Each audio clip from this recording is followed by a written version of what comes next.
आकृतिं स्मरेत् तेन विघ्नाः प्रणश्यन्ते सिद्ध्यन्ति च मनोरथाः। नारायणाय परिपूर्णगुणार्णवाय विश्वोदयस्थितिलयोन्नियतिप्रदाय ज्ञानप्रदाय विबुधासुरसौख्यदुःखसत्कारणाय वितताय नमो नमस्ते।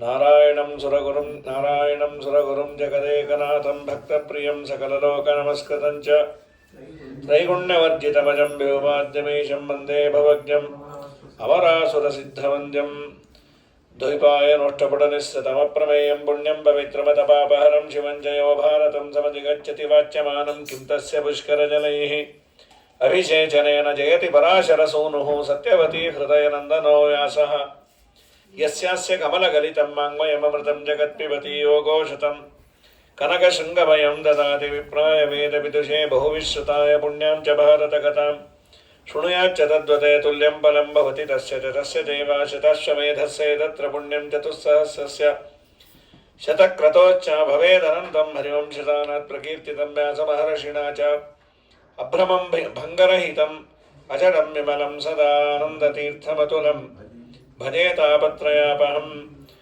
पूज्याय राघवेन्द्राय सत्यधर्मरताय च भरताङ्कल्पवृक्षाय नमतां कामधेनवे सत्याभिज्ञकराब्जोत्थान् पञ्चाशद्वर्षपूजकान् सत्यप्रमोदतीर्थार्यान् नौमि न्यायसुधारतान् स्वस्त्यस्त्वाषेढतताम् अखिलसन्मङ्गलानि भवन्तु।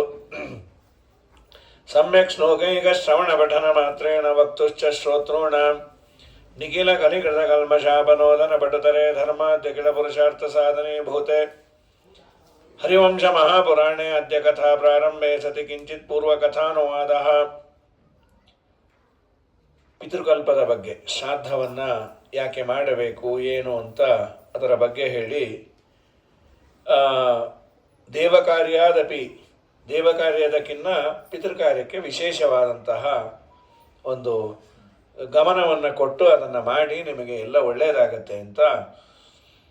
ಯಾಕೆಂದರೆ ಇಲ್ಲಿ ಕೇವಲ ಪಿತೃಗಳು ಪ್ರೀತರಾದರೆ ಶ್ರಾದ್ದ ಮಾಡಿದ್ದರಿಂದ ಒಂದಲ್ಲ, ಏನೇನು ಪುಷ್ಟ ಅಲ್ಲಿ ಕೇಳಿದ್ದೆ ಎಲ್ಲವೂ ನನಗೆ ಬರಬೇಕು ಅಂದರೆ ಯಾರನ್ನು ಆರಾಧನೆ ಮಾಡಬೇಕು ಅಂದರೆ ಪಿತೃಯಜ್ಞವನ್ನು ಚೆನ್ನಾಗಿ ಮಾಡಿದಾಗ ದೇವರು ಅನುಗ್ರಹ ಮಾಡ್ತಾನೆ ಅಂತ ಇಷ್ಟು ಹೇಳಿ, ಇನ್ನು ಚಂದ್ರವಂಶದ ಬಗ್ಗೆ, ಚಂದ್ರನ ಉತ್ಪತ್ತಿ ಬಗ್ಗೆ ಹೇಳ್ತಾರೆ. ಪಿತಾ ಸೋಮಸ್ಯ ರಾಜೇಂದ್ರ ಜಜ್ಞೆ ಅತ್ರಿ ಭಗವಾನ್ ಋಷಿ. ಅತ್ರಿ ಋಷಿಗಳು ಚಂದ್ರನ ಅಪ್ಪ. ಅನೇಕ ಬಾರಿ ದೇವತೆಗಳ ಅವತಾರ ಆಗಿರುತ್ತೆ, ಯಾಕೆಂದರೆ ಮನಸ್ಸಿನಿಂದ ಹುಟ್ಟಿದವನು ಚಂದ್ರ ಅಂತ, ಮನಸ್ಸಿಗೆ ಕಾರಕ. ಚಂದ್ರಮ ಮನಸೋ ಜಾತಃ ಚಕ್ಷೋ ಸೂರ್ಯೋ ಅಜಾಯತ ಅಂತ ಪುರುಷ ಸೂಕ್ತ ಹೇಳತ್ತೆ. ಮನಸ್ಸಿನಿಂದ ಹುಟ್ಟಿದವನು ಚಂದ್ರ, ದೇವರ ಕಣ್ಣಿನಿಂದ ಮತ್ತೊಮ್ಮೆ ಹುಟ್ಟಿದವನು ಚಂದ್ರ. ಇಲ್ಲಿ ಅತ್ರಿ ಹಾಗೂ ನಾವು ಸಾಮಾನ್ಯವಾಗಿ ಎರಡು ಅರ್ಥದಲ್ಲಿ ಅರ್ಘ್ಯ ಕೊಡ್ತೀವಿ. ಕೃಷ್ಣಾಷ್ಟಮಿ ದಿವಸ ಚಂದ್ರನಿಗೂ ಅರ್ಘ್ಯ ಉಂಟು. ಅರ್ಘ್ಯವನ್ನು ಕೊಡಬೇಕಾದ್ರೆ ಮಾತೃನೇತ್ರ ಸಮುದ್ಭವ, ಅತ್ರಿಯ ನೇತ್ರದಿಂದ ಹುಟ್ಟಿದವನು ಅಂತಾನು ಹೇಳೇ ಕೊಡ್ತೀವಿ. ಹಾಗಾಗಿ ಅತ್ರಿ ಋಷಿಗಳು ತಪಸ್ಸು ಮಾಡಿದ್ರಂತೆ. ತತ್ರಾತ್ರಿ ಸರ್ವಭೂತಾನಾಂ ಹಿತಕೃತ್ ತನಯೈರ್ವೃತಃ ಕರ್ಮಣಾಂ ಮನಸಾ ವಾಚ ಶುಭಾನ್ಯೇವ ಚಚಾರ. ಸಮುದ್ರ ಮಥನ ಆದಂಗೆ ಮತ್ತೆ ಚಂದ್ರ ಬಂದಿಯಾನೆ, ಲಕ್ಷ್ಮೀದೇವಿಯ ತಮ್ಮ. ಹೀಗೆ ಚಂದ್ರನ ದೇವತೆಗಳ ಅವತಾರ ಅನೇಕ ಬಾರಿ ಆಗತ್ತೆ. ಆದರೂ ಸಾಮಾನ್ಯವಾಗಿ ಪ್ರಸಿದ್ಧ ಇರೋದು ಅತ್ರಿನೇತ್ರ ಸಮುದ್ಭವ.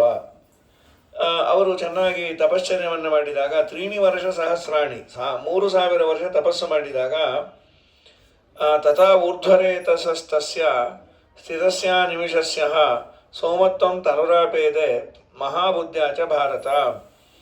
ಅವರ ಕಣ್ಣಿನಿಂದ ಒಂದು ಆನಂದ ಬಾಷ್ಪ ಬಿತ್ತು. ಆ ಆನಂದ ಬಾಷ್ಪ ಬಿದ್ದ ಮೇಲೆ ಅದೊಳ್ಳೆ ಬ್ರೈಟ್ ಆಗಿತ್ತಂತೆ.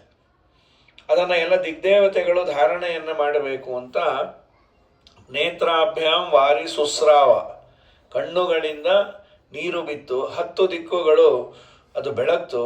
ತಮ್ದರ್ಘಂ ವಿಧಿನಾ ದೃಷ್ಟ ದಶದೇವ್ಯೋ ದದುಸ್ತತಃ. ದಿಗ್ದೇವತೆಗಳು ಅದನ್ನು ಸ್ವೀಕಾರ ಮಾಡಿದಾಗ ಸಮೇತ್ಯ ಧಾರಯಾಮಾಸು ನತಾಸ್ತಮಶು, ಅದನ್ನು ಗರ್ಭದಲ್ಲಿ ಧಾರಣೆ ಮಾಡಲಿಕ್ಕೆ ಅವ್ರಿಗೆ ಆಗಲಿಲ್ಲ. ಸತಾಭ್ಯ ಸಹಸೈ ಮಾತ ದಿಗ್ಭ್ಯೋ ಗರ್ಭಂ ಪ್ರಭಾನ್ವಿತ ಪಪಾತ. ಅದು ಕೆಳಗೆ ಬಿದ್ದಾಗ ಆಗ ಚಂದ್ರ ಅನ್ನೋ ದೇವತೆ, ಅದು ದೇಹ ಅಂತ ಬೇಕಾದ್ರೆ ಇಟ್ಕೊಳ್ಬಹುದು. ಆಮೇಲೆ ಅದಕ್ಕೆ ಒಳಗೆ ದೇವತೆ ಯದಾನ ಧಾರಣೆ ಶಕ್ತಃ ತಸ್ಯ ಗರ್ಭಸ್ಯ ತಾದಿಶಃ ತತಸ್ಥಾಭಿಸ್ಸಹೈವಾಶು ನಿಪಪಾತ ವಸುಂಧರ ಭೂಮಿ ಮೇಲೆ ಅದನ್ನು ಜಾರಿ ಬಿಟ್ರು. ಪತಿತಂ ಸೋಮಮಾಲೋಕ್ಯ ಬ್ರಹ್ಮಾಲೋಕ ಪಿತಾಮಹ ಬ್ರಹ್ಮದೇವರು ಬಂದು ಆ ಮಗುವನ್ನು ತನ್ನ ರಥದಲ್ಲಿ ಕೂಡಿಸಿಕೊಂಡು ಹೋದರು. ಸಹಿ ವೇದಮಯಸ್ತಾತ ಧರ್ಮಾಕ್ಷ ಸತ್ಯಸಂಗರ ಯುಕ್ತೋ ವಾದಿ ಸಹಸ್ರೇಣ. ಇವನೇನು ಮಾಡಿದ, 1000 ಬಿಳಿಯಾದ ಕುದುರೆಗಳಿಂದ ಕೂಡಿದ್ದ ಅಂತ. ತಸ್ಮಿನ್ ನಿಪತಿತೆ ದೇವಾಃ ಪುತ್ರೇ ಅತ್ರೇ ಪರಮಾತ್ಮನೇ ತುಷ್ಟುವು ಬ್ರಹ್ಮಣ ಪುತ್ರಾಃ ಮಾನಸ ಸಪ್ತವಿಶ್ರುತಾಃ. ಎಲ್ಲರೂ ಸಂತೋಷಪಟ್ಟರು. ಅವನನ್ನು ನೋಡಿ ಅವನೊಂದು ಯಜ್ಞವನ್ನು ಮಾಡಿದ, ರಾಜಸೂಯ ಯಾಗವನ್ನು, ಅಶ್ವಮೇಧ ಯಾಗವನ್ನು ಮಾಡಿದ. ತುಂಬ ಚೆನ್ನಾಗಿತ್ತು ಅಂತ ಹೇಳ್ತಾರೆ. ಭಾರಿ ಅದ್ಭುತವಾದ ಯಾಗ. ಎಲ್ಲ ಋಷಿಗಳು ಮುನಿಗಳು, ಬ್ರಹ್ಮದೇವರು ಅಲ್ಲಿ ಬಂದಿದ್ದರು, ಪರಮಾತ್ಮ ಬಂದಿದ್ದ, ಎಲ್ಲರೂ ಪ್ರೀತರಾದರು. ಆ ಪ್ರೀತರಾದದ್ದರಿಂದ ಸ್ವಲ್ಪ ಇವನಿಗೆ ಅಹಂಕಾರವು ಬಂದ್ಬಿಡ್ತು. ನನ್ನ ಸಮ ಇಲ್ಲ, ಎಲ್ಲ ಸಹಜವಾಗಿ ಅಂದರು. ಇಂಥ ಯಾಗ ಇದುವರೆಗೂ ಯಾರೂ ಮಾಡಿಲ್ಲ. ಫಸ್ಟ್ ಅಂತ ಇದ್ದ, ಇಲ್ಲ ಬಿಡಿ ಮಾಡಿರ್ತಾರೆ, ಏನಿಲ್ಲ. 4 ಸಲ ಅಂದಮೇಲೆ ಹೌದು ಇನ್ಯಾವನು ಮಾಡೋಕ್ಕಾಗತ್ತೆ ಅಂತ. ಬೃಹತ್ಪದೇಸ್ತು ವೈಭಾರ್ಯಾಂ. ಈ ಸಂದರ್ಭದಲ್ಲಿ ಏನು ಮಾಡಿದ, ನೋಡಲಿಕ್ಕೆ ಚೆನ್ನಾಗಿದ್ದ ಚಂದ್ರ ಬೃಹಸ್ಪತ್ಯಾಚಾರ್ಯರ ಹೆಂಡತಿ ತಾರಾದೇವಿ, ಅವಳನ್ನು ಕರೆದುಕೊಂಡು ಹೊರಟೋದ. ಅವರು ಏನು ಕೇಳಿದ್ರು ಬಿಡಲಿಲ್ಲ. ನಂತರದಲ್ಲಿ ಯುದ್ಧಕ್ಕೆ ಬರ್ತೀವಿ ಅಂದರು. ಬನ್ನಿ ಅಂದ ಅವನು. ಅಲ್ಲೋ ನೀನು ಒಬ್ಬನೇ ಇದೆ, ನಾ ಬೇರೆಯವ್ರ ಹತ್ರ ಸೈನ್ಯ ತೊಗೊಂಬರ್ತೀನಿ ಅಂತ ಈ ಶುಕ್ರಾಚಾರ್ಯ ಹತ್ರ ಬಂದ, ದೈತ್ಯರ ಹತ್ರ. ಅವರಂದ್ರು ನೀ ದೇವತೆ ನಮ್ಮ ಹತ್ರ ಯಾಕೆ ಬರ್ತೀವಿ, ಈಗ ನಮಗೂ ಅವ್ರಿಗೂ ಆಗಲ್ಲ, ಹಾಗಾಗಿ ಈ ಇಂಡಿಯಾ ಮೇಲೆ ಪಾಕಿಸ್ತಾನ ಹೋಗಿ ಚೈನಾನ ಬೇಡ್ಕೊಂಡಾಗ ಬಾ ಮಾಡ್ತೀನಿ, ನಿನ್ನ ಕಂಡ್ರೆ ನಂಗೆ ಆಗಲ್ಲ, ಆದರೂ ಇಂಡಿಯಾನ ಕಂಡ್ರೆ ಜಾಸ್ತಿ ಆಗಲ್ಲ, ಆದ್ದರಿಂದ ನಿಂಗೆ ಸಹಾಯ ಮಾಡಿ ನಿನ್ನೂ ಪ್ರಾಣ ತೆಗಿತೀನಿ ಅಂತ. ಇವನು ಬಂದು ದೇವತೆಗಳಿಗೂ ದೈತ್ಯರಿಗೂ ಯುದ್ಧ ಶುರುವಾಗಿಬಿಡ್ತದು. ಆಗ ತತ್ರ ತದ್ಯುದ್ಧಮಭವತೆ ಪ್ರಖ್ಯಾತಂ ತಾರಕಾಮಯ ಸಂಗ್ರಾಮ ಅಂತ. ತಾರಾದೇವಿ ಸಲುವಾಗಿ ಆದ ಜಗಳಕ್ಕೆ ತಾರಕಾಮಯ ಸಂಗ್ರಾಮ ಅಂತ ಹೆಸರು. ದೇವಾನಾಂ ದಾನವಾನಾಂಚ ಲೋಕಕ್ಷಯಕರಂ ಮಹತೆ ತತ್ರ ಶಿಷ್ಟಾಸ್ತು ಯೇ ದೇವಾಃ ತುಷಿತಾಶ್ಚೈವ ಭಾರತ ಬ್ರಹ್ಮಾಣಂ ಶರಣಂ ಜಗು. ಬ್ರಹ್ಮದೇವರ ಬಳಿಯಲ್ಲಿ ಬಂದರು. ಸ್ವಾಮಿ ಇದೇನಿದು ಹೀಗಾಗಿ ಬಿಟ್ಟಿದೆ, ಏನಾದರೂ ನೀವು ಮಾಡಬಾರ್ದಾ ಅಂತ. ಆಮೇಲೆ ಅವರು ಬಂದು ಹೇಳಿದ್ರು ಬ್ರಹ್ಮದೇವರು ಚಂದ್ರನಿಗೆ, ಚಂದ್ರ ತಪ್ಪನ್ನು ಮಾಡಿ ಅದನ್ನು ಒಪ್ಪಿಕೊಳ್ಳದೆ ಅದನ್ನೇ ಸಮರ್ಥನೆ ಮಾಡಿಕೊಳ್ಳಲಿಕ್ಕೆ ನಿನಗೆ ಬೇಡದ ದೈತ್ಯ ಗುರುಗಳನ್ನು ಕಟ್ಟಿಕೊಂಡು ಯುದ್ಧ ಮಾಡ್ತಾ ಇದ್ದೆ. ಗುರುಪತ್ನಿಯನ್ನು ಕುದೃಷ್ಟಿಯಿಂದ ನೋಡೋದೇ ತಪ್ಪು, ಅಂಥದ್ದು ಅವಳನ್ನ ಅಪಹಾರ ಮಾಡಿದೆ. ನಾಚಿಕೆ ಅನ್ನೋ ಪದ ಏನಾದರೂ ನಿಂಗೆ ಗೊತ್ತಿದೆಯಾ? ಮರ್ಯಾದೆಯಿಂದ ಅವಳನ್ನು ಕಳಿಸು ಅಂತ ಸರಿಯಾಗಿ ಉಗಿದ್ರು. ಆದ ಮೇಲೆ ಉಗಿದ ಮೇಲೆ ಅಮ್ಮ ಚಂದ್ರ ಕಳಿಸ್ದ. ಅವಳು ಗರ್ಭಿಣಿಯಾಗಿದ್ದು ಒಂದು ಮಗು ಆಯಿತು, ಬುಧ, ಆ ಚಂದ್ರನ ಮಗ. ಅವನು ತುಂಬ ಬುದ್ಧಿವಂತ. ಅವನಿಗೆ ಈ ಅಪ್ಪನ ಕಂಡ್ರೆ ಆಗಲ್ಲ, ಅವನಿಗೆ ಚಂದ್ರನ ಕಂಡ್ರೆ, ಈ ನವಗ್ರಹದ ಬುಧಂಗೂ ಚಂದ್ರಂಗೂ ಆಗೋದಿಲ್ಲ. ಚಂದ್ರನಿಗೆ ತುಂಬ ಪ್ರೀತಿ, ಬುಧನ ಕಂಡ್ರೆ. ಬುಧಂಗೆ ಅಪ್ಪನ ಕಂಡ್ರೆ ಆಗಲ್ಲ. ಸೋಮಸ್ಯೇತಿ ಮಹಾತ್ಮಾನಂ ಕುಮಾರಂ ದಸ್ಯುಹಂತಮಂ ತಮ್ಮೂರ್ಧನ ಉಪಾಗ್ರಾಯ ತತಸ್ಸೋಮೋ ಧಾತ ಪ್ರಜಾಪತಿ ಬುಧ ಇತ್ಯಕರೋನ್ನಾಮ ತಸ್ಯ ಪುತ್ರಸ್ಯ ಧೀಮತಃ ಪ್ರತಿಗಸ್ರಂ ಚ ಗಗನೆ ಸಮಭ್ಯತೆ ಉತ್ತಿಷ್ಠತೆ ಬುಧಃ. ಹೀಗಾಗಿ ಆ ಬುಧ ಪ್ರತಿದಿನದಲ್ಲಿ ಆಕಾಶದಲ್ಲಿ ಉದಿಸಿ ಮೇಲಕ್ಕೆ ಬರ್ತಾನೆ ಅಂತ. ನಂತರದಲ್ಲಿ ಊರ್ವಶ್ಯಾಂ ಜಜ್ಞಿರೆ. ಈ ಬುಧನ ಹೆಂಡತಿ ಹೆಸರು ಇಳಾದೇವಿ. ಇಳ ಅಂತಂದರೆ ಈ ಗಂಡು ಹೆಣ್ಣು ಆಗ್ತಾ ಇತ್ತು. ವೈವಸ್ವತ ಮನುವಿನ ಮೊದಲು ಹುಟ್ಟಿದ್ದು ಮಗಳು, ಆ ಮಗಳ ಹೆಸರೇ ಇಳೆ. ಅದನ್ನೇ ಗಂಡು ಮಾಡಿದಾಗ ಅವನ ಹೆಸರು ಸುದ್ಯುಮ್ನ ಅಂತಾಯಿತು. ಇಳೆಯಾದಾಗ ಈ ಬುಧ ಅವಳನ್ನು ಮದುವೆ ಆದ, ಹೆಣ್ಣಾದಾಗ. ಒಂದೇ ವ್ಯಕ್ತಿ ಚಂದ್ರ ಹಾಗೂ ಸೂರ್ಯವಂಶದ ಕಂಟಿನ್ಯೂಟಿ ಮಾಡಿದ ನೋಡಿ. ಇಳೆಯಾದಾಗ ಚಂದ್ರನ ಸೊಸೆ. ಆ ಇಳೆಯಲ್ಲಿ ಒಬ್ಬ ಮಗನಾದ, ಅವನ ಹೆಸರೇ ಐಲ.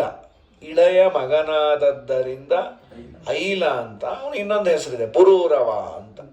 ಪುರೂರವ ಅಂತ. ಆ ಪುರೂರವ ಮಹಾಸಮರ್ಥ. ಅವನು ಪುರೂರವ ರಾಜ್ಯ ಆಳಬೇಕಾದ್ರೆ ಈ ಭೂಮಿಯಲ್ಲಿ ಊರ್ವಶಿ ಡೆಪ್ಯುಟೇಷನ್ ಬಂದಿದ್ಲು. ಈ ದೇವತೆಗಳಿಗೆ ಒಂದು ಶಾಪ ಅಂತ ಕೊಡ್ತಾರೆ. ಅವ್ರಿಗೇನು ಹೆಚ್ಚಿಂದೇನಲ್ಲ, ಭೂಲೋಕದಲ್ಲಿ ಹುಟ್ಟಿ ಇದೇ ಅವ್ರಿಗೆ ಸಮಸ್ಯೆ ಅಂತ. ಇಷ್ಟರ ಮೇಲೆ ಕೇಳ್ತಾರೆ, ಭೂಲೋಕದಲ್ಲಂತೂ ಹುಟ್ಟೋದು ನಿನಗೆ ಗ್ಯಾರಂಟಿನೇ. ಆದರೆ ಆಪ್ಷನ್ನು ಚಾಯ್ಸು ಕೊಡ್ತೀವಿ. ತುಂಬ ಭೋಗ ಇರುವ ಭೂಮಿಯಲ್ಲಿ 1,00,000 ವರ್ಷ ನೀನಿರುವಂತೆ ಮಾಡ್ತೇವೆ, ಇಲ್ಲ ಸ್ವಲ್ಪ ದಿನ ಈ ಭರತ ಭೂಮಿಯಲ್ಲಿರೋ ಥರ ಮಾಡ್ತೀವಿ, ಇಲ್ಲೇ ಕೊಡಿ ಅಂತಾರಂತ. ಭಾಗವತದ ಮಾತಿದು. ಕಲ್ಪಾಯುಷಾಂ ಸ್ಥಾನ ಜಯಾತ್ ಪುನರ್ಭವ ಕ್ಷಣಾಯುಷೋ ಭಾರತ ಭೂಜಯೋವರಹ. ಒಂದು ಕಲ್ಪ ಆಯುಷ್ಯ, ತುಂಬ ಸುಖ ಇರುವ ಬೇರೆ ಲೋಕಗಳಲ್ಲಿ. ಕ್ಷಣಾಯುಷಾಂ ಅದಕ್ಕೆ ಈಕ್ವಲೆಂಟ್ ಅಂದರೆ ಒಂದು ಕ್ಷಣ ಈ ಭರತ ಭೂಮಿಯಲ್ಲಿ. ಯಾವ್ದು ನಿನಗೆ ಬೇಕು ಅಂದರೆ ಈ ಭರತ ಭೂಮಿನೇ ಟಿಕ್ ಮಾಡ್ತಾರಂತೆ. ಕ್ಷಣೇನ ಮರ್ತೇನ ಕೃತಂ ಮನಸ್ವಿನ ಸನ್ಯಸ್ಯ ಸಂಯಾಂತ್ಯಭಯಂ ಪದಂ ಹರೇಹೆ. ಈ ಭೂಮಿಯ ಗುಣವೇ ಅಷ್ಟು ಪವಿತ್ರವಾಗಿದೆ. ಒಂದು ಕ್ಷಣ ಸಂಸಾರವನ್ನೆಲ್ಲ ಮರೆತು ಪರಮಾತ್ಮನ ಪಾದಕಮಲಗಳಲ್ಲಿ ಮನಸ್ಸನ್ನು ಇಟ್ಟು ಜೋರಾಗಿ ಹರಿಯನ್ನು ನೆನೆದರೆ ಪುನಃ ಇಲ್ಲಿ ಬರುವಂತೆ ಆಗೋದಿಲ್ಲ ಆ ಪುಣ್ಯದಿಂದ. ಆದ್ದರಿಂದ ನೀವು ಕೊಡೋದಾದರೆ ಇಲ್ಲೇ ಕೊಡಿ ಅಂತಾರಂತೆ. ಅಷ್ಟು ಪವಿತ್ರವಾದ ಭೂಮಿ ಭರತ ಭೂಮಿ ಅಂತ ಕೊಂಡಾಡ್ತಾರೆ. ಇಲ್ಲಿ ಬಂದಿದ್ಲು. ಏತೇಷು ವನಮಾಖ್ಯೇಷು ವನಮುಖ್ಯೇಷು ಸುರೈರಾಚರಿತೇಷು ಚ ಊರ್ವಶ್ಯ ಸಹಿತೋ ರಾಜ. ಅವಳ ಜೊತೆ ಮದುವೆ ಆದ 59 ವರ್ಷ ಇದ್ಲವಳು ಇವನ ಜೊತೆ. ಅವಳು 3 ಕಂಡೀಷನ್ ಹಾಕಿದ್ಲು.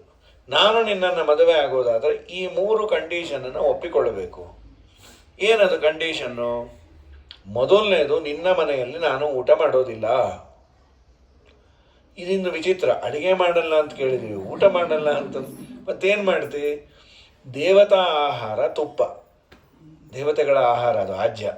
ನಾನು ಇಲ್ಲಿ ಏನೂ ತಗೊಳ್ಳೋದಿಲ್ಲ, ದಿನ ತುಪ್ಪವನ್ನು ಮಾತ್ರ ನಾನು ಕುಡಿತೇನೆ. ಇದು ಮೊದಲನೇದು. ಎರಡನೇ ಕಂಡೀಷನ್ ಏನಂದರೆ, ನಾನು 2 ಮೇಕೆ ತಂದಿದ್ದೀನಿ, ಅದನ್ನು ನೀನು ತುಂಬ ಮುದ್ದಾಗಿ ನೋಡ್ಕೋಬೇಕು. ಪೆಟ್ ಅನಿಮಲ್ ಅದು, ಅದಕ್ಕೇನಾದರೂ ಪೆಟ್ಟು ಬಿದ್ದರೆ ನಾನು ನಿನ್ನ ಬಿಟ್ಟು ಹೋಗ್ತೇನೆ ಅಂತ. ಸರಿ, ನೋಡ್ಕೊಳ್ತೇನೆ ಅಂತ. ಊರ್ವಶಿ ಸಿಕ್ಕರೆ ಯಾರು ಬೇಡ ಅಂತ, ಯಾವ ಸಾಮಾನ್ಯ ಸಿಕ್ಕರೆ ಆಯಿತು ಚಿನ್ನಾರನ್ನ ಅಂದಿರ್ತಾರೆ. ಊರ್ವಶಿ ಸಿಕ್ಕಾಗ ಇನ್ನು 3ನೇ ಕಂಡೀಷನ್ ಏನಂದರೆ, ನಾನು ಬೆಳಕಿನಲ್ಲಿ ನಿನ್ನನ್ನು ದಿಗಂಬರನನ್ನಾಗಿ ನೋಡಬಾರ್ದು. 3ನ್ನೂ ಒಪ್ಪಿಕೊಂಡ. 59 ವರ್ಷ ಸುಖವಾಗಿ ಇದ್ದರು. ಗಾಂಧರ್ವೀಂ ಚೋರ್ವಶೀ ದೇವಿ ರಾಜಾನಂ ಮಾನುಷಂ ಕಥಮ್ಮೆ ದೇವಾನುಸೃಜ್ಯ ಸಂಪ್ರಾಪ್ತ ತನ್ನೋ ಬ್ರೋಹಿ ಬಹುಶ್ರುತ. ಜನ್ಮೇಜಯ ರಾಜ ಕೇಳ್ತಾನೆ, ಗಂಧರ್ವಳವಳು, ಗಂಧರ್ವರ ಪರಾಕ್ರಮ, ಅವರ ತಾರುಣ್ಯ, ಅವರ ಯೋಗ್ಯತೆ ಬೇರೆನೆ. ಆ ಗಂಧರ್ವನನ್ನು ಬಿಟ್ಟು ಇವನನ್ನು ಮದುವೆ ಆಗುವಂತಹ ಅನಿವಾರ್ಯತೆ ಅವಳಿಗೆ ಏನು ಬಂತು ಹೇಳ್ತೀರಾ? ಆತ್ಮನ ಶಾಪ ಮೋಕ್ಷಾರ್ಥಂ, ಅವಳಿಗೆ ಬಂದ ಶಾಪದ ಮೋಚನೆಗಾಗಿ ಸಮಯಂ ಸಾಚಕಾರ ಅನಗ್ನ ದರ್ಶನಂ ಚೈವ, ನಗ್ನನಾಗಿ ನಿನ್ನನ್ನು ನೋಡಬಾರ್ದು. ಸಕಾಮಾಯಾಂಚ ಮೈಥುನಂ ದೌಮೇಶೋ ಶಯನಾಭ್ಯಾಸೆ. ಮೇಷಗಳು 2 ಕುರಿಗಳು, ಅದು ಶಯನ ಅಂದರೆ ಮಲಗಿದಾಗ ನಿಂತಾಗ ಸದಾ ಮಂಚದ ಪಕ್ಕನೇ ಕಟ್ಟಿರಬೇಕು. ಮತ್ತು ಘೃತ ಮಾತ್ರೋ ತಥಾ ಆಹಾರ, ಘೃತವೇ ನನಗೆ ಆಹಾರ. ಕಾಲಮೇಕಂತೂ ಪಾರ್ಥಿವ ಯದ್ದೇಶ ಸಮಯೋ ರಾಜನ್ ಯಾವತ್ ಕಾಲಂ ಚತೆ ದೃಢ. ಎಲ್ಲಿವರೆಗೂ ಈ ಕಂಡೀಷನ್ಸು ಗಟ್ಟಿಯಾಗಿ ನೀನು ಮೈಂಟೈನ್ ಮಾಡ್ತೀಯ ಅಲ್ಲಿವರೆಗೂ ನಿನ್ನ ಜೊತೆ ಇರ್ತೇನೆ. ಆಯಿತು ಅಂತ ಇದ್ಲು. ವರ್ಷಾಣಿ ಏಕೋನ ಷಷ್ಟಿಸ್ತು, ಏಕ ಊನ ಷಷ್ಟಿ, 60ಕ್ಕೆ 1 ಕಡಿಮೆ ಅಂದರೆ 59 ವರ್ಷ. ಏಕ ಊನ ಷಷ್ಟಿಸ್ತು ತತ್ಸಕ್ತ ಶಾಪಮೋಹಿತ ಊರ್ವಶ್ಯಾಂ ಮಾನುಷಸ್ಥಾಯಾಂ ಗಂಧರ್ವಾಶ್ಚಿಂತೆಯಾನ್ವಿತಾ. ಗಂಧರ್ವರು ಚಿಂತೆಗೆ ಒಳಗಾದರು. ಎಲ್ಲಿ ಊರ್ವಶಿ ಬರ್ತಾನೆ ಇಲ್ಲಲ್ಲ, ಆಗ ಹೇಳಿದ್ರು ಹೀಗಾಗಿದೆ ಅಂತ. ಅಲ್ಲಿ ಒಬ್ಬ ಗಂಧರ್ವ ಹೇಳ್ದ, ನನಗೆ ಆ ಕಂಡೀಷನ್ ಗೊತ್ತು, ಆ ರಹಸ್ಯ ತಿಳ್ಕೊಂಡಿದ್ದೀನಿ ಅಂತ ಹೇಳಿ ವಿಶ್ವಾವಸು ಅನ್ನೋ ಗಂಧರ್ವ ಹೇಳ್ದ. ಹಾಗಾದ್ರೆ ಏನು ಮಾಡುವ? ಏನಿಲ್ಲ, ರಾತ್ರಿ ನಾವು ಒಳ್ಳೆ ಅವನಿಗೆ ನಿದ್ದೆ ಹತ್ತಿರಬೇಕು. ಆ 2 ಮೇಕೆಯನ್ನು ಬಿಚ್ಕೊಂಡು ಹೋಗೋಣ. ಮೇಕೆನೋ ಕುರಿನೋ, ಅದು ಸುಮ್ಮನೆ ಇರಲ್ಲ, ಅದು ಕಿರ್ಚತ್ತೆ, ಮೇ ಅಂತ ಹೊಡ್ಕೊಂಬತ್ತೆ. ಇವಳು ಸ್ವಾಮಿ ನನ್ನ ಮೇಕಪ್ ಇಲ್ಲ ಅಂತಾಳೆ. ಅವನಿಗೆ ಆ ಮೇಕೆಗಿನ್ನ ಇವಳು ಹೊರಟೋಗ್ತಾಳೆ ಅನ್ನೋ ಸಾವು. ಮೇಕೆ ಇನ್ನೊಂದಿಷ್ಟು ತಂದು ಕಟ್ಟಬಹುದು. ಹಾಗಾಗಿ ಪುತ್ರೋಮೇ ಅಪಹೃತೋ ರಾಜನ್ ಅನಾಥಾಯ ಇವ ಪ್ರಭೋ ದೇವ ಮುಕ್ತ ತಥೋತ್ಥಾಯ ನಗ್ನೋ ರಾಜ ಪ್ರಧಾವಿತ. ಅವನೇನಾಯ್ತು, ಆ ಮೇಕೆ ಹೋಗತ್ತೆ ಅಂತ ಮೈ ಮೇಲೆ ಖಬರಿಲ್ಲದೆ ಓಡಿ ಬಂದ್ಬಿಟ್ಟ. ಪಾಪ ವಸ್ತ್ರ ಇಲ್ಲದೆ ಓಡಿ ಬಂದ. ಆಗೇನಾಯಿತು, ಬೆಳಕು ಬಿಟ್ಟುಬಿಟ್ರು ಗಂಧರ್ವರು.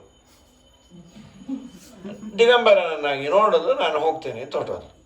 ಅಯ್ಯೋ ನನ್ನ ಕರ್ಮಾನೆ, ನಿನ್ನ ಸಲುವಾಗಿ ನಾನು ಬಂದದ್ದು, ನೀನು ಯಾಕೆ ಹೀಗೆ ಮಾಡ್ತಿ?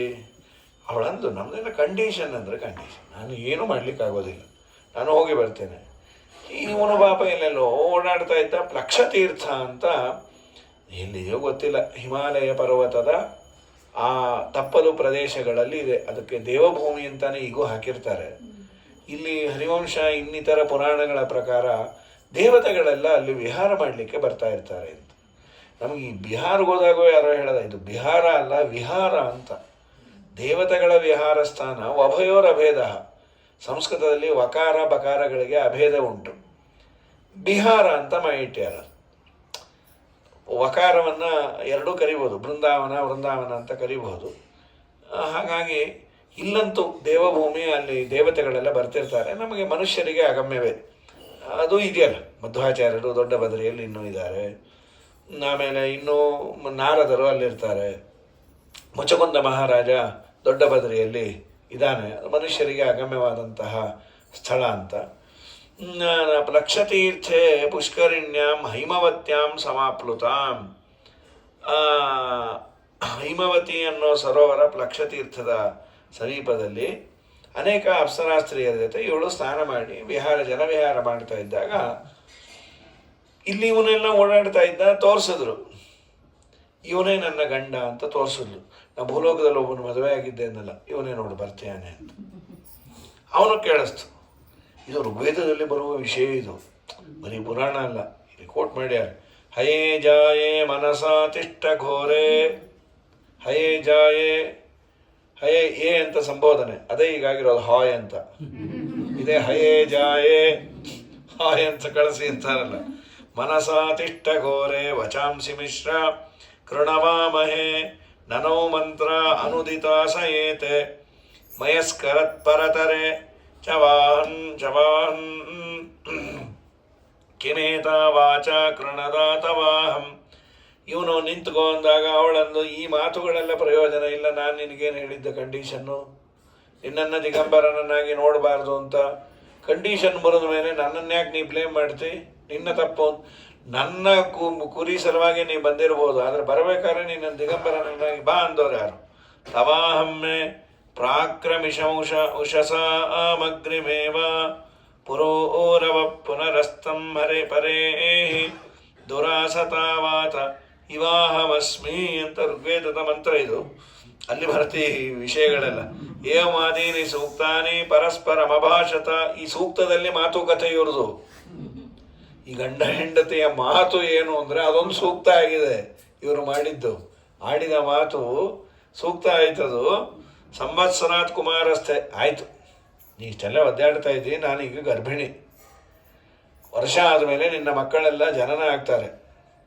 ನಾನು ಅಲ್ಲೇ ಹಡದು ದೇವಲೋಕದಲ್ಲಿ ಅದನ್ನು ತರ್ತೀನಿ. ಅಂತೂ ಈ ಮಕ್ಕಳನ್ನು ಹಡಿಯೋದು ಬೇರೆ ದೇಶದಲ್ಲಿ ಈ ಊರ್ವಶಿ ಸಂಪ್ರದಾಯ ಇದು. ಈಗೆಲ್ಲ ಅಲ್ಲೇ ಹಡಿತಾರೆ, ಅನಾಯಾಸ ಗ್ರೀನ್ ಕಾರ್ಡ್ ಸಿಗತ್ತೆ ಅಂತ. ಹಿಂದಿಲ್ಲಿ ಬಾಣಂತನಕ್ಕೆ ಬರೋರಿಗೆ ಬಾಣಂತನಕ್ಕೆ ಇವರೇ ಕರೆಸ್ಕೋತಾರೆ. ಗ್ರೀನ್ ಕಾರ್ಡ್ ಸಿಗಲ್ಲ, ಅಲ್ಲೇ ಹುಟ್ಟಿದ್ರೆ ಗ್ರೀನ್, ಅವರು ಹುಟ್ಟಿದ್ದು ಬರ್ತ್ ಅಮೇರಿಕನ್ಸ್ ಆಗಿಬಿಟ್ರೆ ಇಲ್ಲಿ ಗ್ರೀನ್ ಕಾರ್ಡ್ ತೊಗೊಂಡು ಬರ್ಬೇಕು. ಅವಾಗ ಇಂಡಿಯಾ ವಿಸಿಟರ್ಸ್ ವೀಸಾ ಮೇಲೆ ಇಲ್ಲಿ ಬಂದಿರತ್ತೋ. ಹೀಗಾಗಿ ಸಂವತ್ಸರಾತ್ ಕುಮಾರಸ್ಥೆ ಭವಿಷ್ಯಂತಿನ ಸಂಶಯ ನಿಶಾಮೇಕಾಂಚ ನೃಪತೆ ನಿವತ್ಸಸಿ ಮಯಾ ಸಹ. ಒಂದು ರಾತ್ರಿ ನಿನ್ನೊಟ್ಟಿಗೆ ಇರ್ತೇನೆ. ರಾಜನಿಗೆ ಬಹಳ ಸಂತೋಷ ಆಯಿತು. ವರ್ಷ ಕಾಯ್ತಾ ಇದ್ದ. ಸರಿ, ಒಂದು ರಾತ್ರಿ ಅವನೊಟ್ಟಿಗೆ ಇದ್ದು ಆದಮೇಲೆ ತಾಂಡ್ರುಣೀಶ್ವ ಮಹಾರಾಜ ಬ್ರೂಹಿ ಚೈನಾ ಅವನಂದು, ನಾನು ನಿನ್ನೊಟ್ಟಿಗೆ ಪರ್ಮನೆಂಟ್ ಇರಬೇಕು ಅಂದರೆ ನೀನು ಗಂಧರ್ವನ ಸಮಾನ ಸ್ಟೇಟಸ್ ಪಡಿ. ಅದೇನು ಎಕ್ಸಾಮ, ಕಾಂಪಿಟೇಟಿವ್ ಎಕ್ಸಾಮ್, ಅದು ಗಂಧರ್ವ ಅನ್ನೋ ಎಕ್ಸಾಮ್ ಬರದೆ ಆದೆ. ಸಂಗೀತದಲ್ಲಿ ಕೊಡ್ಬೋದು ಗಾನ ಗಂಧರ್ವ ಅಂತ, ಆದರೆ ಈ ಗಂಧರ್ವನ ಸಮ ಆಗೋದಿಲ್ಲ. ಏನೋ ಕೊಟ್ಟಿರ್ತಾರೆ. ಸರಿ, ಆ ಮನೇಲಿ ಆಡ್ತಾ ಇರ್ತಾರೆ. ಮನೆಯವ್ರಂತ, ನೀವು ಬಿರುದು ಕೊಟ್ಟವ್ರಿಗೆ ಹೊಡಿಬೇಕ್ರಿ, ಏನು ಪ್ರಾಣ ತೆಗಿತಾ ಇರ ಆಗ್ಲಿಂದ ಹೇಳಿ ನಿಮ್ಮಂಥವ್ರು ಆಕಾಶವಾಣಿಲಿ ಹೇಳಿದ್ರೆ ಸರಿ ಅಂತಂದು. ಯಾಕೆ ಅಂದ್ರೆ ಆರಿಸ್ಬೋದು ಬೇಕಾದರೆ, ಹಾಗಾಗಿ ಇಲ್ಲ ಆದರೆ ಆರಿಸೋ ಆಗಿಲ್ಲ, ಹೊಡ್ಕೋತಾನೆ ಇರ್ತೀರಿ ಅಂತ. ತಥೇ ತ್ಯಕ್ತ ಅವರಮ್ಮಸ್ತ. ಅದೇನು ಹಿತ್ತಲು ಗಿಡ ಮದ್ದಲ್ಲ, ಏನು ಮಾಡ್ಲಿಕ್ಕೆ ಆಗೋದಿಲ್ಲ, ಸಾರ್ವಕಾಲಿಕ ಸತ್ಯ ಅದು. ಸರಿ, ಇಷ್ಟು ಹೇಳಿದ ಮೇಲೆ ಯಜ್ಞವನ್ನು ಮಾಡು. ಯಜ್ಞಕ್ಕೆ ಅಗ್ನಿಯನ್ನು ಕೊಟ್ಟಳು. ಈ ಅಗ್ನಿಯಿಂದ ನೀನು ಹೋಮಿಸು, ಗಂಧರ್ವನ ಸಮಾನತೆಯನ್ನು ಪಡೀತಿ. 6 ಜನ ಮಕ್ಕಳನ್ನು ಕೊಟ್ಲು. ಪೂರಯಿತ್ವಾಗ್ನಿನ ಸ್ಥಾಲಿಂ ಗಂಧರ್ವಾಶ್ಚ ತಮಬ್ರುವನ್ನೇ ಅನೇನ ಇಷ್ಟ್ವಾಚ ಲೋಕಾನ್ನಃ ಪ್ರಾಪ್ಸಸಿತ್ವಂ ನರಾಧಿಪ ತಾನಾದಾಯ ಕುಮಾರಾಂಸ್ತು ನಗರಾಯ ಉಪಚಕ್ರಮೇ. ಅಗ್ನಿಯಿಂದ ಹೋಮಿಸಿದಾಗ ನೀನು ಆ ಲೋಕಕ್ಕೆ ಬರ್ತಿ ಅಂತ ಹೇಳಿ ಇವನು ಮಕ್ಕಳನ್ನು ತೆಗೆದುಕೊಂಡು ಹೋದ. ಕಾಡಲ್ಲಿ ಅಗ್ನಿಯನ್ನಿಟ್ಟು, ಅಗ್ನಿ ಮಕ್ಕಳು ಇಬ್ಬರನ್ನೂ ಒಟ್ಟಿಗೆ ತೊಗೊಂಡು ಹೋಗಬಾರ್ದು ಅಂತ ಅಗ್ನಿಯನ್ನು ಇಟ್ಟು ಮಕ್ಕಳನ್ನ ಮನೆಗೆ ಬಿಟ್ಟು ಆಮೇಲೆ ಅಗ್ನಿ ತೊಗೊಂಡು ಹೋಗೋಣ ಅಂದರೆ ಈ ಗಂಧರ್ವರು ಅಗ್ನಿಯನ್ನು ಚೆಲ್ಲಿಟ್ಬಿಟ್ಟಿದ್ರು. ಇವನೊಬ್ಬ ಮತ್ತೆ ಕಾಂಪಿಟೇಟರ್ ಆಗ್ತಾನೆ, ಬೇಕಾಗಿಲ್ಲ ಅಂತ. ಸರಿ, ಶಮೀಜಾತಂತು ತಮ್ಮ ದೃಷ್ಟ ಅಶ್ವತ್ಥಂ ವಿಸ್ಮಿತಸ್ತದ. ಅದೇನಾಗಿತ್ತು, ಅಲ್ಲೊಂದು ಅಶ್ವತ್ಥ ವೃಕ್ಷ ಆಗ್ಬಿಟ್ಟಿತ್ತು. ಇದೇನಿದು ಹೀಗಾಗಿದೆ? ಸರಿ, ಗಂಧರ್ವರು ಮಾಡಿದ್ದು ಅಂತ ಗೊತ್ತಾಗಿ ಆ ಅಶ್ವತ್ಥ ವೃಕ್ಷದ 2 ಕಡ್ಡಿಗಳನ್ನು ತೆಗೆದು ಅದನ್ನು ತಿಕ್ಕಿ ಬೆಂಕಿಯನ್ನು ನಿರ್ಮಾಣ ಮಾಡಿ ಹೋಮಿಸಿದ. ಹೋಮ ಮಾಡಿ ಗಂಧರ್ವನ ಸಮಾನ ಸ್ಟೇಟಸನ್ನು ಪಡೆದ ಮಹಾನುಭಾವ ಪಡೆದು ಅಲ್ಲಿದ್ದಾನೆ ಅಂತ. ಮಥಿತ್ವಾಗ್ನಿಂ ತ್ರಿಧಾ ಕೃತ್ವ ಅಜಯಸ್ಸ ನರಾಧಿಪ ಇಷ್ಟ್ವಾ ಯಜ್ಞೆ ಬಹುವಿಧೈ ಗತಸ್ತೇಷಾಂ ಸಲೋಕತಾಂ ಗಂಧರ್ವೇಭ್ಯೋ ವರಂ ಲಬ್ಧ ತೇತಾಗ್ನಿಂ ಸಮಕಾರಯತೆ ಏಕೋಗ್ನಿ ಪೂರ್ವಮೇವಾಸೀತೆ ಐಲಸ್ತ್ರೇತಾಂ ಅಕಾರಯತೆ ಅಂಥೇಳಿ ಅವನ ಬಗ್ಗೆ ಹೇಳ್ತಾರೆ. ಏವಂ ಪ್ರಭಾವೋ ರಾಜಾಸಿ, ಇಂಥ ಪ್ರಭಾವವುಳ್ಳವನು ಇವನು ಐಲ. ಅವನಿಗೆ ಹುಟ್ಟಿದ ಮಕ್ಕಳು ಯಾರು ಅಂತ ಹೇಳ್ತಾ ಅದನ್ನು ಹೇಳ್ತಾರೆ. ಅಲ್ಲಿ ಬಂದ ಆಯು ಹಾಗೂ ಅಮಾವಾಸ್ಯು ಅವರ ಬಗ್ಗೆ ಹೇಳ್ತಾ ವಿಶ್ವಾಯುಶ್ಚೈವ ಧರ್ಮಾತ್ಮ ಶ್ರುತಾಯುಶ್ಚ ಆಯು ಅಮಾವಸು ವಿಶ್ವಾಯು ಶ್ರುತಾಯು ದೃಢಾಯು ವನಾಯು ಶತಾಯು ಅಂತ ಇವರೆಲ್ಲರೂ ಊರ್ವಶಿಯಲ್ಲಿ ಐಲನಿಗೆ ಹುಟ್ಟಿದ ಮಕ್ಕಳು. ಅವರ ವಂಶದ ಬಗ್ಗೆ ಹೇಳ್ತಾರೆ. ಅಮಾವಸ್ಸು ಅನ್ನೋನ ಮಗ ಭೀಮ, ಭೀಮನ ಮಗ ಕಾಂಚನಪ್ರಭ, ಕಾಂಚನಪ್ರಭನ ಮಗನೇ ಸುಹೋತ್ರ, ಸುಹೋತ್ರನ ಮಗನೇ ಜಹ್ನು.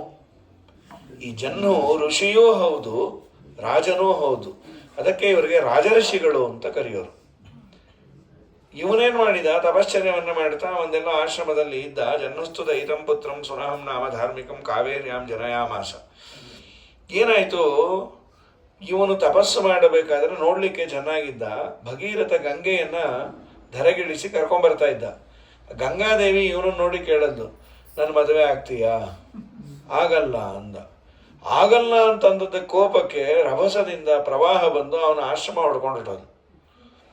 ಅವನಂದ, ಆಗೋದು ಬಿಡೋದು ನಮಗೆ ಬಿಟ್ಟಿದ್ದು, ಆಗಲ್ಲ ಅಂದರೆ ಹೀಗೆಲ್ಲ ಮಾಡ್ತೀಯ, ನೀನು ಸರಿಯಾಗಿ ಬುದ್ಧಿ ಕಲಿಸ್ತೀನಿ ಅಂತ ಅಷ್ಟು ಕುಡಿದು ಕೂತು ಬಿಟ್ಟ ಅವನು. ಈ ಭಗೀರಥ ಅಂದರೆ ನಿಮ್ಮಿಬ್ರು ಕಾಂಪಿಟೇಷನ್, ನಾ ಸತ್ತೋಗ್ತೀನಿ, ನಮ್ಮ ಹಿರಿಯರು 3 ತಲೆಯಿಂದ ಒದ್ದಾಡ್ತಾ ಇದ್ದೀವಿ ನಾವು ಸಗರನ ಮಕ್ಕಳನ್ನು ಉದ್ಧಾರ ಮಾಡಬೇಕು ಅಂತ, ದಯಮಾಡಿ ಹೀಗೆಲ್ಲ ಮಾಡಬೇಡ್ರಿ. ಆವಾಗ ಅವನು ಕಿವಿಯಿಂದ ಬಿಟ್ಟನಂತೆ. ಅದೇ ಕಾನ್ಪುರ್, ಖಾನ್ ಸೇ ಛೋಡಾ ಇದರ್ ಇಸ್ಲಿಯೇ ಕಾನ್ಪುರ್ ಬೋಲ್ತಾ ಅಂತಾರೆ ಅವರು. ಗಂಗಾನ್ನ ಕಾನ್ಪುರ್ ಅಂದರೆ ಯಾವುದೋ ಇಮ್ರಾನ್ ಖಾನ್ ಅಲ್ಲ, ಅದು ಖಾನ್ಸೆ. ಜಹ್ನೂನೇ ಇದರ ಖಾನ್ಸೆ ಚೋಡ ಕಿವಿಯಿಂದ ಬಿಟ್ಟಿದ್ದರಿಂದ ಇದು ಕರ್ಣಪುರ ಅಂತಿದ್ದು ಕಾನ್ಪುರ್ ಅಂತ ಇಟ್ಬಿಟ್ಟಿದ್ದಾರೆ. ನಮಗೆ ಖಾನ್ ಅಂದರೆ ಇನ್ಯಾವುದೋ ಆ ಖಾನೆ ತಲೆಗೆ ಬರುತ್ತದೆ. ಕರ್ಣಪುರ ಅದು ಕರ್ಣದಿಂದ ಯಾರು ಯಾವುದು ದೇಹದಿಂದ ಹುಟ್ಟತ್ತಲ್ಲ ಅದು ಮಗು ಅಂತಾಗಿ ಬಿಡುತ್ತೆ, ಹೆಂಡತಿ ಆಗ್ಲಿಕ್ಕೆ ಸಾಧ್ಯ ಇಲ್ಲ. ಅವನು ಗಂಗೆ ಜಹ್ನುವಿನ ಮಗಳಾಗಿ ಬಿಟ್ಲು, ಜಾಹ್ನವಿ ಅಂತ ಅಲ್ಲು. ರಾಜರ್ಷಿಣ ತದಪೀತಾಂ ಗಂಗಾ ದೃಷ್ಟ ಮಹರ್ಷಯ ಉಪನಿನ್ನರು ಮಹಾಭಾಗಂ ದುಹಿತುತ್ರೇನ ಜಾಹ್ನವೀಂ ಯುವನಾಶ್ವಸ್ಯ ಪುತ್ರೀಂ ತಾಂ ಕಾವೇರಿ ಜನ್ನುರಾವಹತ್. ಇದಾದ ಮೇಲೆ ಯುವನಾಶ್ವ ಅಂತ ಒಬ್ಬ ರಾಜ ಅವನ ಮಗಳಾದ ಕಾವೇರಿಯನ್ನು ಜಹ್ನು ಮದುವೆ ಮಾಡಿಕೊಂಡ. ಆ ಕಾವೇರಿ ಗಂಗೆಯ ಅರ್ಧ ಭಾಗವನ್ನು ಹೊಂದಿದಾಳೆ ಅಂತ ಆಕೆಗೆ ಯುವನಾಶ್ವನ ಶಾಪ ಇತ್ತು. ಕಾವೇರಿಯ ಗಂಗೆಯ ಅರ್ಧ ಭಾಗವನ್ನು ಹೊಂದು ಅಂತ. ಹೀಗಾಗಿ ಅವಳಾಗಿದ್ಲು ಅಂತ ಯುವನಾಶ್ವನ ಶಾಪದಿಂದ ಗಂಗೆ ತನ್ನ ಅರ್ಧ ಭಾಗದಿಂದ ನದಿಗಳಲ್ಲಿ ಶ್ರೇಷ್ಠವಾದ ಕಾವೇರಿಯನ್ನು ನಿರ್ಮಿಸಿದಾಳೆ. ಯುವನಾಶ್ವನ ಶಾಪ, ಗಂಗೆನೇ ಅರ್ಧ ಭಾಗದಿಂದ ಕಾವೇರಿಯನ್ನು ನಿರ್ಮಿಸಿದಾಳೆ ಅಂತ ಇಲ್ಲೊಂದು ಮಾತಂತಾರೆ. ಅಂದರೆ ಈ ಕಾವೇರಿನೂ ಅದು ಅಂತ. ಆದರೆ ಈ ಕಾವೇರಿ ಹುಟ್ಟಿದ್ದು ಅಗಸ್ತ್ಯರ ಕಮಂಡಲುವಿಂದ, ಅರ್ಧ ಭಾಗ ಅಂತ ಹೇಳಿದ್ದಾರೆ. ಜನ್ಮಸ್ತು ದಯಿತಂ ಪುತ್ರಂ ಸುನಹಂ ನಾಮ ಧಾರ್ಮಿಕಂ. ಜನ್ಮುವಿನ ಮಗ ಸುನಹ ಅಂತ, ಅವನ ಮಗ ಅಜಕ, ಅಜಕನ ಮಗ ಬಲಾಕಾಶ್ವ, ಬಲಾಕಾಶ್ವನ ಮಗ ಕುಶ, ಕುಶನಿಗೆ 4 ಜನ ಮಕ್ಕಳು. ಕುಶಪುತ್ರ ಬಭೂರುಹಿ ಚತ್ವಾರೋ, ಕುಶಿಕ, ಕುಶನಾಭ, ಕುಶಾಂಬ, ಆಮೇಲೆ ಮೂರ್ತಿಮಾನ್ ಅಂತ 4 ಮಕ್ಕಳಿದ್ದು. ಅದೇನಾಯಿತು, ಈ ಕುಶಿಕನ ಮಗನ ಹೆಸರು ಗಾಧಿ ಅಂತ. ಗಾಧಿ ಯಾರು ಅಂದರೆ ಇವನು ತಪಸ್ಸು ಮಾಡಿದ, ಇಂದ್ರದೇವರಂಥ ಮಗ ಬೇಕು ಅಂತ. ಇಂದ್ರದೇವರು ನೋಡ್ದ, ಇಂದ್ರದೇವರಂಥ ಮಗ ಬೇಕು ಅಂತ ಇನ್ಯಾವುದೋ ದೇವತೆ ಹುಟ್ಟು ನನಗೆ ಆಲ್ಟರ್ನೇಟ್ ಹಾಕೋದ್ರೆ ನಾಯಲ್ಲಿ ಸಾಯಿಲೆ, ಅದಕ್ಕೆ ನಾನೇ ಇವನ ಮಗನಾಗಿ ಹುಟ್ಟು ಬಿಡ್ತೇನೆ ಅಂತ ಇಂದ್ರದೇವರೇ ಇವನ ಮನೆಯಲ್ಲಿ ಅವನ ಮಗನಾಗಿ ಹುಟ್ಟದ. ಇಂದ್ರದೇವರ ಹೆಸರು ಗಾಧಿ. ಅದು ಆಚಾರ್ಯ ನಿರ್ಣಯದಲ್ಲೂ ಹೇಳ್ತಾರೆ, ಗಾಧೀತಿ ನಾಮ. ಗಾಧಿ ಅಂತ ಸಹಸ್ರಾಕ್ಷ ಪುರಂದರ ಅತ್ಯುಗ್ರ ತಪಸಂದೃಷ್ಟ ಸಹಸ್ರಾಕ್ಷ ಪುರಂದರ ಸಮರ್ಥ ಪುತ್ರ ಜನನೆ ಸ್ವಮೇವ ಅಂಶಂ ಅವಾಸಯತೆ ಪುತ್ರತ್ವೇ ಕಲ್ಪಯಾಮಾಸ ಸದೇವೇಂದ್ರ ಸುರೋತ್ತಮ. ಹಾಗಾಗಿ ಆ ಗಾಧಿ ಒಬ್ಬ ಮಗಳಿದ್ಲು ಸತ್ಯವತಿ ಅಂತ, ತುಂಬ ಚೆನ್ನಾಗಿದ್ಲು. ಆ ಸತ್ಯವತಿಯನ್ನು ಒಬ್ಬ ಋಷಿಗಳು ಬಂದು ಕೇಳಿದ್ರು, ಗಾಧಿರಾಜ ನಿನ್ನ ಮಗಳನ್ನು ನನಗೆ ಮದುವೆ ಮಾಡಿಕೊಡ್ತೀಯಾ? ಒಳ್ಳೆ ಧೈರ್ಯ ಆಗಿಲ್ಲ ಋಷಿಗಳಿಗೆ ಆಚಾರಗಳಿಗೆ. ರಾಜನ ಮಗಳನ್ನ ಆಚಾರ ಕೇಳ್ತಾರೆ ಅಂದ್ರೆ ಮೂತಿ ಹೊಡಿತಾರೆ, ಕೇಳಲಿಕ್ಕೆ ಸಂಕೋಚ ಆಗುತ್ತೆ, ಬೇಡಪ್ಪ ಸುಮ್ಮನೆ ಜೈಲಿಗೆ ಹಾಕಿಬಿಟ್ರೆ ಕಷ್ಟ ಅಂತ. ಅಂಥದ್ದು ಕೇಳದ. ಇವ್ರಿಗೇನು ಇಲ್ಲ ಅನ್ಲಿಕ್ಕೆ ಭಯ, ಶಾಪ ಕೊಟ್ಟು ಹೊಟ್ಟೋದು ಏನು ಸಾಯೋದು, ಕೊಡ್ಲಿಕ್ಕೆ ಮನಸ್ಸಿಲ್ಲ. ಸಾಫ್ಟ್ವೇರ್ ಇಂಜಿನಿಯರು ಡಾಕ್ಟ್ರು ಕೊಡೋಣ ಅಂದರೆ ಈ ಯಾವುದೋ ಆಚಾರ್ಯಗೆಲ್ಲ ಕೊಡ್ತಾ ಕೂತ್ಕೊಂಡು. ಅದಕ್ಕೆ ಅವನೇನು ಮಾಡಿದ, ಈ ಆಚಾರ್ಯಗೆ ಕೈಲೇ ಆಗದೆ ಇರೋ ಒಂದು ಚಾಲೆಂಜ್ ಕೊಟ್ಟುಬಿಡು. ಆಚಾರ್ಯ, ನಮ್ಮ ಮಗಳನ್ನು ನೀವು ಕೊಡ್ತೀವಿ, ಆದರೆ ನೀವು ನಮ್ಮ ಮಗಳಿಗೆ ಕನ್ಯಾಶುಲ್ಕ ಕೊಡಬೇಕು. ಏನು ಬೇಕು ಅಂದರು. ಏಕತಃ ಶ್ಯಾಮಕರ್ಣಾನ, ಕಿವಿ ಮಾತ್ರ ಕಪ್ಪಿರಬೇಕು, ಅದು ಒಂದು ಕಿವಿ, ಇಡೀ ದೇಹ ಎಲ್ಲ ಬಿಳಿ ಇರಬೇಕು. ಆ ಥರದ 1000 ಕುದುರೆಯನ್ನು ತಂದು ನೀವು ನನಗೆ ಕೊಟ್ಟರೆ ನನ್ನ ಮಗಳನ್ನು ನಿಮಗೆ ಕೊಡ್ತೇನೆ. ಇವ್ರಿಗೇನು ಕಾನ್ಫಿಡೆನ್ಸ್ ಅಂದರೆ ಅದು ಭೂಲೋಕದಲ್ಲಿ ಆ ಬ್ರ್ಯಾಂಡ್ ಪ್ರೊಡ್ಯೂಸೇ ಆಗಿಲ್ಲ, ಹುಡುಕ್ತಾ ಇರಲಿ ಅಂತ. ಪೈಂಟ್ ಮಾಡಿರಬಾರ್ದು, ಎಲ್ಲಿ ಹುಡುಕೋದು. ಅವರೋ ಮಹಾಗಟ್ಟಿಗರು ಆಚಾರ. ಹೀಗೆ ಧ್ಯಾನ ಮಾಡಿದ್ರು ವರ್ಣದೇವರ ಲೋಕದಲ್ಲಿ ಇತ್ತದು. ಸೀದಾ ವರ್ಣದೇವರ ಹತ್ರ ಬಂದರು, ವರ್ಣದೇವರೇ ನನ್ನ ಮದುವೆ ನಿಮ್ಮ ಕೈಯಲ್ಲಿದೆ ಅಂದರು. ಆಯ್ತಪ್ಪ, ಯಾವ ಕಲ್ಯಾಣ ಮಂಟಪ ಫ್ರೀಯಾಗಿ ಹೇಳಿ ಕೊಡಿಸ್ತೇನೆ ಅಂದರು. ಕಲ್ಯಾಣ ಮಂಟಪ ಬೇಡ, ನಿಮ್ಮ ಮನೆಯಲ್ಲಿರೋ ಕುದುರೆ ಕೊಡ್ರಿ ಅಂದರು. 1000 ಕುದುರೆ ದಾನ ಮಾಡಿದ, ತಂದು ನಿಲ್ಲಿಸೇ ಬಿಟ್ರು. ಅಬ್ಬೋ, ಹಾಗನ್ನಿಸ್ತು, ಬದುಕುವ ಸಾಮರ್ಥ್ಯ ಇವನಿಗಿದೆ. ದುಡ್ಡು ಕಾಸು ಕಟ್ಕೊಂಡು ಏನು ಮಾಡೋದು, ಯಾವುದೇ ಟಾರ್ಗೆಟ್ ಕೊಟ್ಟರು ಇವನು ಫುಲ್ಫಿಲ್ ಮಾಡ್ತಾನೆ ಅಂದರೆ ಹೀ ಕ್ಯಾನ್ ಸರ್ವೈವ್. ಈ ಪಾಪ ಇವರು ಅಂಧೇರ ಮೋದಿ ನಮ್ಮಲ್ಲಿರೋ ಸ್ಕಿಲ್ಲನ್ನು ಬಳಸ್ಕೊಂಬೋಣ, ಸುಮ್ಮನೆ ಇನ್ನೊಬ್ಬರ ಮೇಲೆ ಡಿಪೆಂಡ್ ಆಗೋದು, ಅದು ದೈನಂದಿನ ಜೀವನಕ್ಕೆ ಅಷ್ಟು ಸುಲಭ ಅಲ್ಲ. ಪ್ರಾಚೀನ ಕಾಲದಲ್ಲಿ ಅವರವರಲ್ಲಿರುವ ಯೋಗ್ಯತೆಯನ್ನು, ಅದೇ ಗಂಡಿಗೆ ಹೆಣ್ಣನ್ನು ಕೊಡಬೇಕಾದ್ರೆ ನೋಡ್ತಾ ಇದ್ದದ್ದು, ಒಳ್ಳೆಯ ಕುಟುಂಬ, 4 ಜನ ಇರೋ ಮನೆಯಲ್ಲಿ ಇನ್ನೊಬ್ರಿಗೆ ಅನ್ನ ಹಾಕದೇ ಇರ್ತಾರಂತ ಈ ವ್ಯೂನಲ್ಲಿ ಕೊಡೋರು. ಇವತ್ತು ಅದೆಲ್ಲ ಕ್ರೈಟೀರಿಯಾ ಅಲ್ಲೇ ಅಲ್ಲ. ಸಂಬಳ ಎಷ್ಟು, ಏನು, ಅವನೊಬ್ಬನೇ ಇರ್ತಾನ, ಆದಷ್ಟು ಒಂಟು ಬೇಸುಂಟು ಗಾಳಿ ಆಗಿದ್ರೆ ತುಂಬ ಒಳ್ಳೆಯದು, ಹೀಗೆಲ್ಲ ಆಗಿ ಕೂತ್ಬಿಟ್ಟಿದೆ. ಇವನು ಗಾಧಿ ಮಹಾರಾಜ ತನ್ನ ಮಗಳನ್ನು ಕೊಟ್ಟು ಮದುವೆ ಮಾಡಿದ ರುಚಿಕರಿಗೆ. ಗಾದಿ ಸದಾ ರಸ್ತು ತದಾ ರುಚಿಕ ವಾಸ ಮಧ್ಯಗಾತೆ ತೀರ್ಥಯಾತ ಪ್ರಸಂಗೇನ ಸುತಾಂ ದ್ರಷ್ಟುಂ ಜನೇಶ್ವರ. ತೀರ್ಥಯಾತ್ರೆಗೆ ಅಂತ ಹೆಂಡತಿಯೊಂದಿಗೆ ಮಗಳನ್ನು ನೋಡಬೇಕು ಅಂತ ಋಷಿಕನ ಮನೆಗೆ ಬಂದರು. ಅಲ್ಲೇನಾಯಿತು, ಇವರು ತನ್ನ ಹೆಂಡತಿಗೆ ಗಾಧಿ ಮಹಾರಾಜನ ಮಗಳು ಸತ್ಯವತಿಗೆ ರುಚಿಕರು ಒಂದು ನೀರನ್ನು ಅಭಿಮಂತ್ರಣ ಮಾಡಿ ಕೊಟ್ಟರು. ಈ ನೀರನ್ನು ಕುಡಿ, ನಿನಗೆ ಒಳ್ಳೆಯ ಮಕ್ಕಳಾಗತ್ತೆ. ಈ ತಂದೆ ತಾಯಿನೂ ಬಂದಿದ್ರಲ್ಲ, ಆ ತಾಯಿ ಕೇಳಿದ್ಲು ಅಂದರೆ ಅತ್ತೆ, ಅಳಿಯಂದ್ರೆ ನಮಗೂ ಒಂದು ಮಗು ಬೇಕು, ನಮಗೊಂದು ತಮಗೆ ನೀರು ಕೊಡ್ರಿ.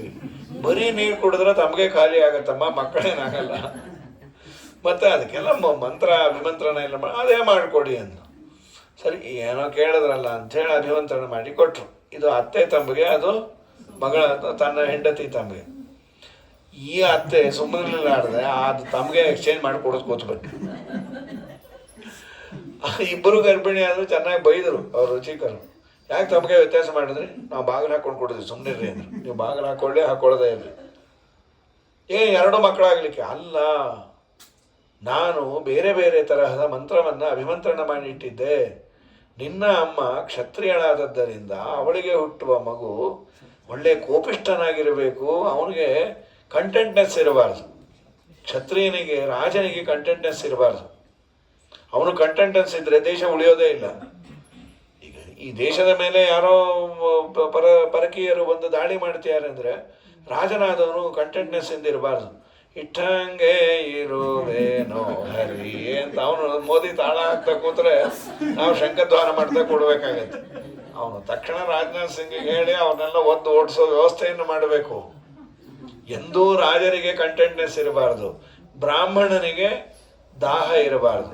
ಅವ್ನಿಗೆ ಏನು ದೇವರು ಕೊಡ್ತಾರೋ ಅಷ್ಟೇ ಇರಬೇಕು. ಆಯ್ತು, ಕೆಲವೊಮ್ಮೆ ಆಗಿರುತ್ತೆ, ಬನ್ನಿ ನಿಮಗೆ ಬೆಳ್ಳಿ ತಮಗೆ ಕೊಡಿಸ್ತೀವಿ ಅಂದಿರ್ತಾರೆ. ಅದು ಬೆಳ್ಳಿ ಯಾರಿಗೋ ತಂಬಿಗೆ ಯಾರಿಗೋ ಆಗ್ಬಿಡತ್ತದು. ಇವರು ತಾಮ್ರ ತಮಗೆ ಬೆಳ್ಳಿ ಎದುರಿಗಿದ್ದವ್ರಿಗಾಗತ್ತೆ. ಆಯಿತು, ನಾ ಕೇಳಿದ್ದಿಷ್ಟೇ ಅನ್ಕೊಂಡು ತಣ್ಣಗಿರು. ದೇವ್ರು ಏನು ಹಣೆಯಲ್ಲಿ ಬರೆದಿರ್ತಾನೋ ಕೊಡ್ತಾನೆ. ಇದು ಬ್ರಾಹ್ಮಣನಿಗೆ ಬೇಕು. ಬ್ರಾಹ್ಮಣನಿಗೆ ಇಡೀ ಜನ್ಮ ಶಾಪ ಹಾಕ್ತಾ ನೋಡು ಅವ್ರಿಗೆ ಏನೇನಾಗತ್ತೆ, ಅವ್ರ ಮನೆಯೆಲ್ಲ ಸರ್ವನಾಶ ಆಗತ್ತೆ ಅಂತ ಇವನ್ ದಿನ ಹತ್ತು ಇದ್ದು ತಮಗೆಯನ್ನು ಅಲ್ಲೇ ಬಿಟ್ಟು ಅದೆಲ್ಲೋ ಕಳ್ಕೊಂಡು ಅದಾಬಾರ್ದು. ನಿತ್ಯ ಶುಭಕುತಿಯೊಳಚ್ಚುತನಂಗ್ರಿಗಳರ್ಚಿಸಿ ಮೆಚ್ಚಿಸುತ್ತೆಚ್ಚರದಿ ತುಚ್ಛ ವಿಷಯಗಳ ನಿಚ್ಚಿಸದಲೆ ಯದೃಚ್ಛಾಲಾಭದಿಂ ಪ್ರೋಚ್ಚನಾಗುವುದೇ ಫಲವಿದು ಬಾಳದುದಕ್ಕೆ. ಸಿರಿನಿಲಯನ ಗುಣಗಳ ತಿಳಿದು ಭಜಿಸುವುದೇ ಫಲವಿದು ಬಾಳದುದಕ್ಕೆ. ಬ್ರಾಹ್ಮಣನಿಗೆ ದಾಹ ಇರಬೇಕಾದದ್ದು ತಪಸ್ಸಿನ ಬಗ್ಗೆ. ನಾ ಇನ್ನೂ ಪಾರಾಯಣ ಮಾಡಬೇಕು, ರಥನಿಯಮ ಮಾಡಬೇಕು ಅಂತ. ಕ್ಷತ್ರಿಯನಿಗೆ ಕಂಟೆಂಟ್ನೆಸ್ ದೋಷ, ಬ್ರಾಹ್ಮಣನಿಗೆ ಅತಿ ಆಸೆ ದೋಷ. ನಾನು ಭಿನ್ನ ಭಿನ್ನವಾದ ರೀತಿಯಲ್ಲಿ ಮಂತ್ರವನ್ನು ಅಭಿಮಂತ್ರಣ ಮಾಡಿ ಕೊಟ್ಟಿದ್ದೆ. ಈಗ ನಿನಗುಟ್ಟೋ ಮಗ ಮಹಾಕೋಪಿಷ್ಟ ಹುಟ್ಟುತ್ತಾನೆ ಅಂದ. ಎದೇನೇ ಹೊಡೆದೋಯ್ತು. ಸ್ವಾಮಿ, ಮಕ್ಕಳು ಕೋಪಿಷ್ಠರಾದರೆ ತುಂಬ ಕಷ್ಟ. ಅದು ಎಲ್ಲರಿಗೂ ಅನುಭವ ಇದೆ. ತುಂಬ ಕೋಪ ಇದ್ದ ಮಕ್ಕಳು ಸದಾ ಏನೋ ಒಂದು ಗುಮ್ತಾ ಇರ್ತಾರೆ ಬಂದು ಅಮ್ಮನ. ಈಗ ನೀ ಯಾಕೆ ಹೇಳಿದೆ ಅವ್ರಿಗೆ ನಂಗೆ ಕೋಪ ಅಂತ. ಯಾರೋ ಈ ಕೇಳೋದು ಕೇಳಿಬಿಡ್ತಾರೆ, ಯಾಕೋ ನಿಂಗೆ ಅಷ್ಟು ಕೋಪ, ಅಪ್ಪ ಅಮ್ಮನ ರೇಗೋದು.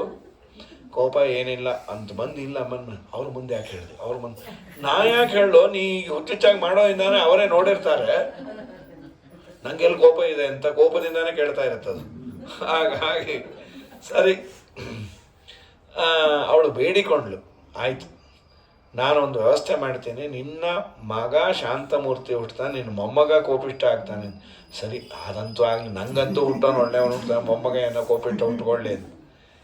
ಇಲ್ಲಿ ಹುಟ್ಟಿದ ಋಷಿಗಳೇ ಜಮದಗ್ನಿ ಋಷಿಗಳು. ರುಚಿಕರ ಹೆಂಡತಿ ಸತ್ಯವತಿಯಲ್ಲಿ ಹುಟ್ಟಿದವರು ಜಮದಗ್ನಿ ಋಷಿಗಳು. ಅವರ ಮಗನಾಗಿ ಹುಟ್ಟಿದವನೇ ಪರಶುರಾಮ ದೇವರು, ಮಹಾಕೋಪಿಷ್ಟ ಅಂತ. ದೇವರೇ ಕೋಪ ತಾಪ ಏನಿಲ್ಲ, ಸುಮ್ಮನೆ ತೋರಿಸ್ಯಾನೆ ಬ್ರಾಹ್ಮಣರ ಮಾತು ಸುಳ್ಳಾಗಬಾರದು ಅಂತ. ಇಲ್ಲಿ ಆ ನೀರು ವ್ಯತ್ಯಾಸ ಆಗಿ ಹುಟ್ಟಿದ್ದು ವಿಶ್ವಾಮಿತ್ರರು, ವಿಶ್ವರಥ ಅನ್ನೋದಕ್ಕೆ ಅವನು ಬ್ರಾಹ್ಮಣ ಆದದ್ದು. ಮೂಲ ತಂಬಿಗೆಯಲ್ಲಿ ಅಭಿಮಂತ್ರಣ ಮಾಡಿದ ನೀರಿನ ಬೀಜ ಅದು ಬ್ರಾಹ್ಮಣ ಬೀಜ. ವಿಶ್ವಾಮಿತ್ರರು ಕ್ಷತ್ರಿಯರಾದವರು ಬ್ರಾಹ್ಮಣರು ಹೇಗಾದರು ಅದೊಂದೇ ಇತಿಹಾಸದಲ್ಲಿ ಕಂಡುಕೊಂಡವರೆಲ್ಲ ಆಗಿಲ್ಲ. ಅದು ಅದೇ ಸಮಸ್ಯೆ ಆಗಿರೋದು. ನೀವೆಲ್ಲರನ್ನು ತೊಗೊಂಡ್ಬಿಡ್ಬೋದಲ್ಲ, ನಾವು ತೊಗೊಂಡ್ಬಿಡ್ಬೋದು, ಶಾಸ್ತ್ರ ಒಪ್ಪಲ್ಲ. ಭ್ರಷ್ಟ ಬೇಕಾದ್ರೆ ಆಗ್ಬೋದು, ಬ್ರಾಹ್ಮಣ ಆಗ್ಬೇಕಾದ್ರೆ ಅನಂತ ಜನ್ಮದ ಪುಣ್ಯ ದೇವರು ಜನ್ಮ ಕೊಡಬೇಕಾದ್ರೆ. ಇಲ್ಲ ಅಂದರೆ ಕಡೆಗೆ ಈ ವಿಶ್ವಾಮಿತ್ರರೇ ಅಂತಾರೆ, ದಿಕ್ಬಲಂ ಕ್ಷತ್ರಿಯ ಬಲಂ ಬ್ರಹ್ಮ ತೇಜೋ ಬಲಂ ಬಲಂ ಏಕೇನ ಬ್ರಹ್ಮದಂಡೇನ ಸರ್ವಾಸ್ತ್ರಾಣಿ ನಿವಾರೈತೆ. ಧಿಕ್ಕಾರ ಇರಲಿ ನನ್ನ ಕ್ಷಾತ್ರ ಧರ್ಮಕ್ಕೆ ಅಂದ್ಬಿಟ್ರು. ಏನು ನಾನು ಕಟ್ಕೊಂಡು ಏನು ಸಾಯಬೇಕು, ಕೋಪ ತಾಪ 3000 ವರ್ಷ ತಪಸ್ಸು ಮಾಡಿ ಅವ್ರ ಮೇಲೆ ಯುದ್ಧಕ್ಕೆ ಬಂದರೆ ಒಂದೇ ಒಂದು ಬ್ರಹ್ಮದಂಡವನ್ನು ಅಡ್ಡ ಹಿಡಿತಾರೆ ವಸಿಷ್ಠರು. ಯಾವ ಅಸ್ತ್ರ ಇಲ್ಲ, ಶಸ್ತ್ರ ಇಲ್ಲ. 3000 ವರ್ಷದ ತಪಸ್ಸನ್ನು 30 ನಿಮಿಷದಲ್ಲಿ ಕೃಷ್ಣಾರ್ಪಣ ಮಾಡಿ ನನ್ನನ್ನು ಶಾಂತ ಮೂರ್ತಿಗಳಾಗಿ ಕಳಿಸ್ತಾರೆ. ಧಿಕ್ಕಾರ ಇರಲಿ ಕ್ಷಾತ್ರ ತೇಜಸ್ಸಿಗೆ. ತಗೊಂಡೇನು ಮಾಡಬೇಕು ಇದನ್ನು? ಕಾರು ಹಿಡ್ಕೊಂಡ್ರು, ನಾನು ಬ್ರಹ್ಮರ್ಷಿ ಆಗಬೇಕು, ಏನು ಮಾಡಬೇಕು? ಸಹನೆ ಬರಬೇಕು ನಿನಗೆ, ತಪಸ್ಸು ಮಾಡು, ಸಾಕು ಈ ದ್ವೇಷ ಅಸೂಯೆ. ಮುಂದೆ ಬ್ರಹ್ಮರ್ಷಿಗಳಾಗಿ ಇವತ್ತು ನಾವು ನೀವೆಲ್ಲ ಮಾಡುವ ಗಾಯತ್ರಿ ಜಪವನ್ನು, ಗಾಯತ್ರಿ ಮಂತ್ರವನ್ನು ದ್ರಷ್ಟಾರರಾಗಿ ಕಂಡುಕೊಂಡು ನಮಗೆ ಕೊಟ್ಟರು. ಅಸ್ಯ ಶ್ರೀ ಗಾಯತ್ರಿ ಮಂತ್ರಸ್ಯ ವಿಶ್ವಾಮಿತ್ರ ಋಷಿ. ಎಂಥ ದೊಡ್ಡ ಭಾಗ್ಯ! ವಿಶ್ವಾಮಿತ್ರ ಋಷಿಗಳು ಆ ಮಂತ್ರವನ್ನು ಕಂಡುಕೊಂಡು ಇಡೀ ಪ್ರಪಂಚದಲ್ಲೆಲ್ಲ ಶಿಷ್ಟರು ಗಾಯತ್ರಿ ಜಪ ಮಾಡುವಂಥ ಗಾಯತ್ರಿ ಮಂತ್ರದ ದ್ರಷ್ಟಾರರಾಗಿ ಕೂತು ವಿಶ್ವಾಮಿತ್ರ. ಆದಮೇಲೆ ಈ ವಿಶ್ವಾಮಿತ್ರರ ವಂಶವನ್ನು ಹೇಳ್ತಾ ಅವನ ಮಧ್ಯಮಸ್ತು ಶುನಶೇಪ. ಶುನಶೇಪ ಇವರ ಮಗ ಅಲ್ಲ, ಅಲ್ಲಿ ಬಂದವನು.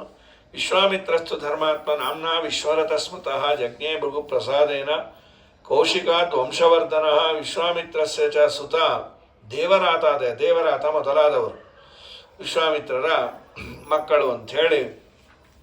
ನಂತರದಲ್ಲಿ ಯದಿದೇವಾಂಚ ಸರ್ವಾಂಚ. ಇನ್ನು ರಾಜ ರಜಿ ಅಂತ ಒಬ್ಬ, ಇದೇ ಚಂದ್ರವಂಶದಲ್ಲಿ ಬಂದವನು. ಅವನ ಕಥೆಯನ್ನು ಒಂದು ಪುಟ್ಟದಾಗಿ ಒಂದು ಕಥೆ ಇದೆ. ಅಂದರೆ ಈ ಕಥೆಯ ಜೊತೆ ನಮಗೊಂದು ಇನ್ಫಾರ್ಮೇಷನ್ ಇದೆ. ಸಾಮಾನ್ಯವಾಗಿ ಇವತ್ತು ನಮಗೆ ಅನಿಸತ್ತೆ ಔಟ್ಲುಕ್ಕಲ್ಲಿ ತುಂಬ ಧರ್ಮ ಮಡಿ ಮೈಲಿಗೆ ಎಲ್ಲ ಮಾಡೋಕ್ಕೆ ಕಷ್ಟಪಡ್ತೀವ್ರಿ, ಎಲ್ಲ ಬಿಟ್ಟರೆ ಚೆನ್ನಾಗಿರ್ತೀವಿ ನೋಡಿ. ಅಕ್ಕಪಕ್ಕ ನೋಡ್ತೀವಿ ನಾವು, ಅವ್ರು ಚೆನ್ನಾಗೂ ಇರ್ತಾರೆ.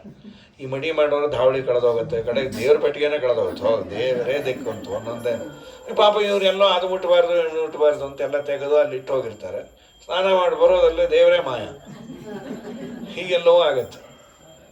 ಈ ಎಲ್ಲ ಸಮಸ್ಯೆಗಳು ಎಲ್ಲ ಏನೂ ಇಟ್ಕೊಳ್ಳದೆ ಇರೋರು ಸುಖವಾಗೇ ಇರ್ತಾರಪ್ಪ. ನೀವು ಈ ಮಡಿವಂತರಿಗೆ ಒಂದು ತಮಗೆ ನೀರು ಸಿಗಬೇಕು ಅಂತ ಎಲ್ಲೋ ಬಾವಿ ಹುಡುಕೊಂಡು ಏನೋ ಸತ್ಕೊಂಡು ಸುಣ್ಣ ಹಾಕ್ಕೊಂಡು ಅವ್ರು ಏನಿಲ್ಲ ಒಂದು 20 ರೂಪಾಯಿ ಕೊಟ್ಟು ಬಿಸ್ಲೇರಿ ಅಲ್ಲೇ ಕೊಡು ಶ್ರೀಮಂತ ರಮಾರಮಣ ಗೋವಿಂದ ಅಂತ ಹೇಳಿ ಇವೆಲ್ಲವೂ ಈ ಪ್ರತ್ಯಕ್ಷವಾಗಿ ನಮಗೆ ಇದು ಕಾಣಿಸ್ತಾ ಇದೆ.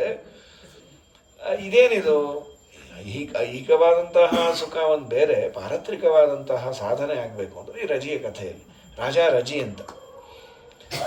ಈ ರಜಿ ದೇವತೆಗಳಿಗೆ ಉಪಕಾರ ಮಾಡಲಿಕ್ಕೆ ಹೋಗಿದ್ದ. ದೇವತೆಗಳೆಲ್ಲ ಗೆಲುವು ಸಂಪಾದನೆ ಮಾಡಿದ ಮೇಲೆ ರಜಿಗೆ ಅದೇನಾಗಿತ್ತು, ಒಂದು ಕಂಡೀಷನ್ ಮೇಲೆ ಬಂದಿದ್ದ ಇವನು. ದೇವತೆಗಳು ಇವನನ್ನು ಕರೆದ್ರು, ರಜಿ ಯಾರ ಪರವಾಗಿ ಯುದ್ಧ ಮಾಡ್ತಾನೋ ಅವರಿಗೆ ಗೆಲುವು ಬರುತ್ತೆ ಅಂತ. ಇಂದ್ರದೇವರಿಗೆ ದೈತ್ಯರ ಮೇಲೆ ಗೆಲುವು ಬಂತು. ಇವನು ನಾನೇನೋ ನಿಮಗೆ ಹೆಲ್ಪ್ ಮಾಡ್ತೀನಿ, ನೀವು ನನಗೇನು ಕೊಡ್ತೀರಿ ಅಂತ ಇವನು ಕೇಳಿರಲಿಲ್ಲ. ಮನೆಯವರು ಹಚ್ಕೊಟ್ರು. ಏನು ಕೇಳೋದು, ಇಂದ್ರ ಪದವಿಯನ್ನೇ ಕೇಳ್ರಿ ಅಂತ.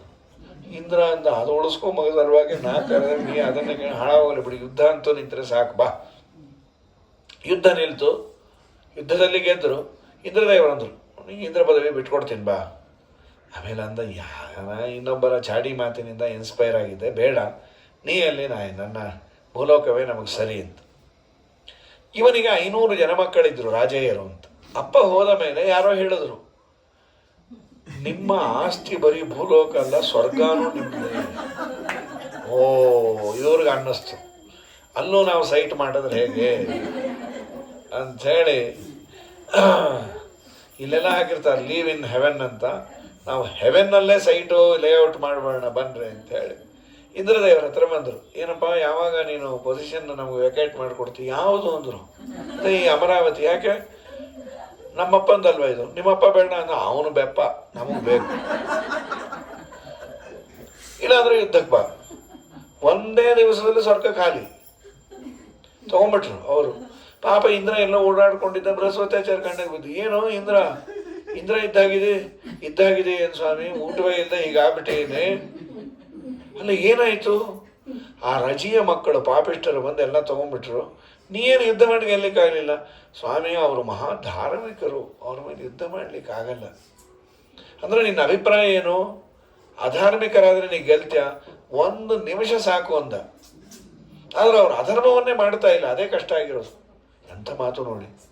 ಆಯ್ತು, ನೀನು ಯೋಚನೆ ಮಾಡಬೇಡ, ಒಂದು 15-20 ದಿವಸ ನಂಗೆ ಟೈಮ್ ಕೊಡು, ನಾ ಅವರು ಅಧರ್ಮ ಮಾಡೋ ಥರ ವ್ಯವಸ್ಥೆ ಮಾಡ್ತೀನಿ. ಏನು ಮಾಡಿ ಅದು ನಂಗೆ ಬಿಡು ಅಂದರು.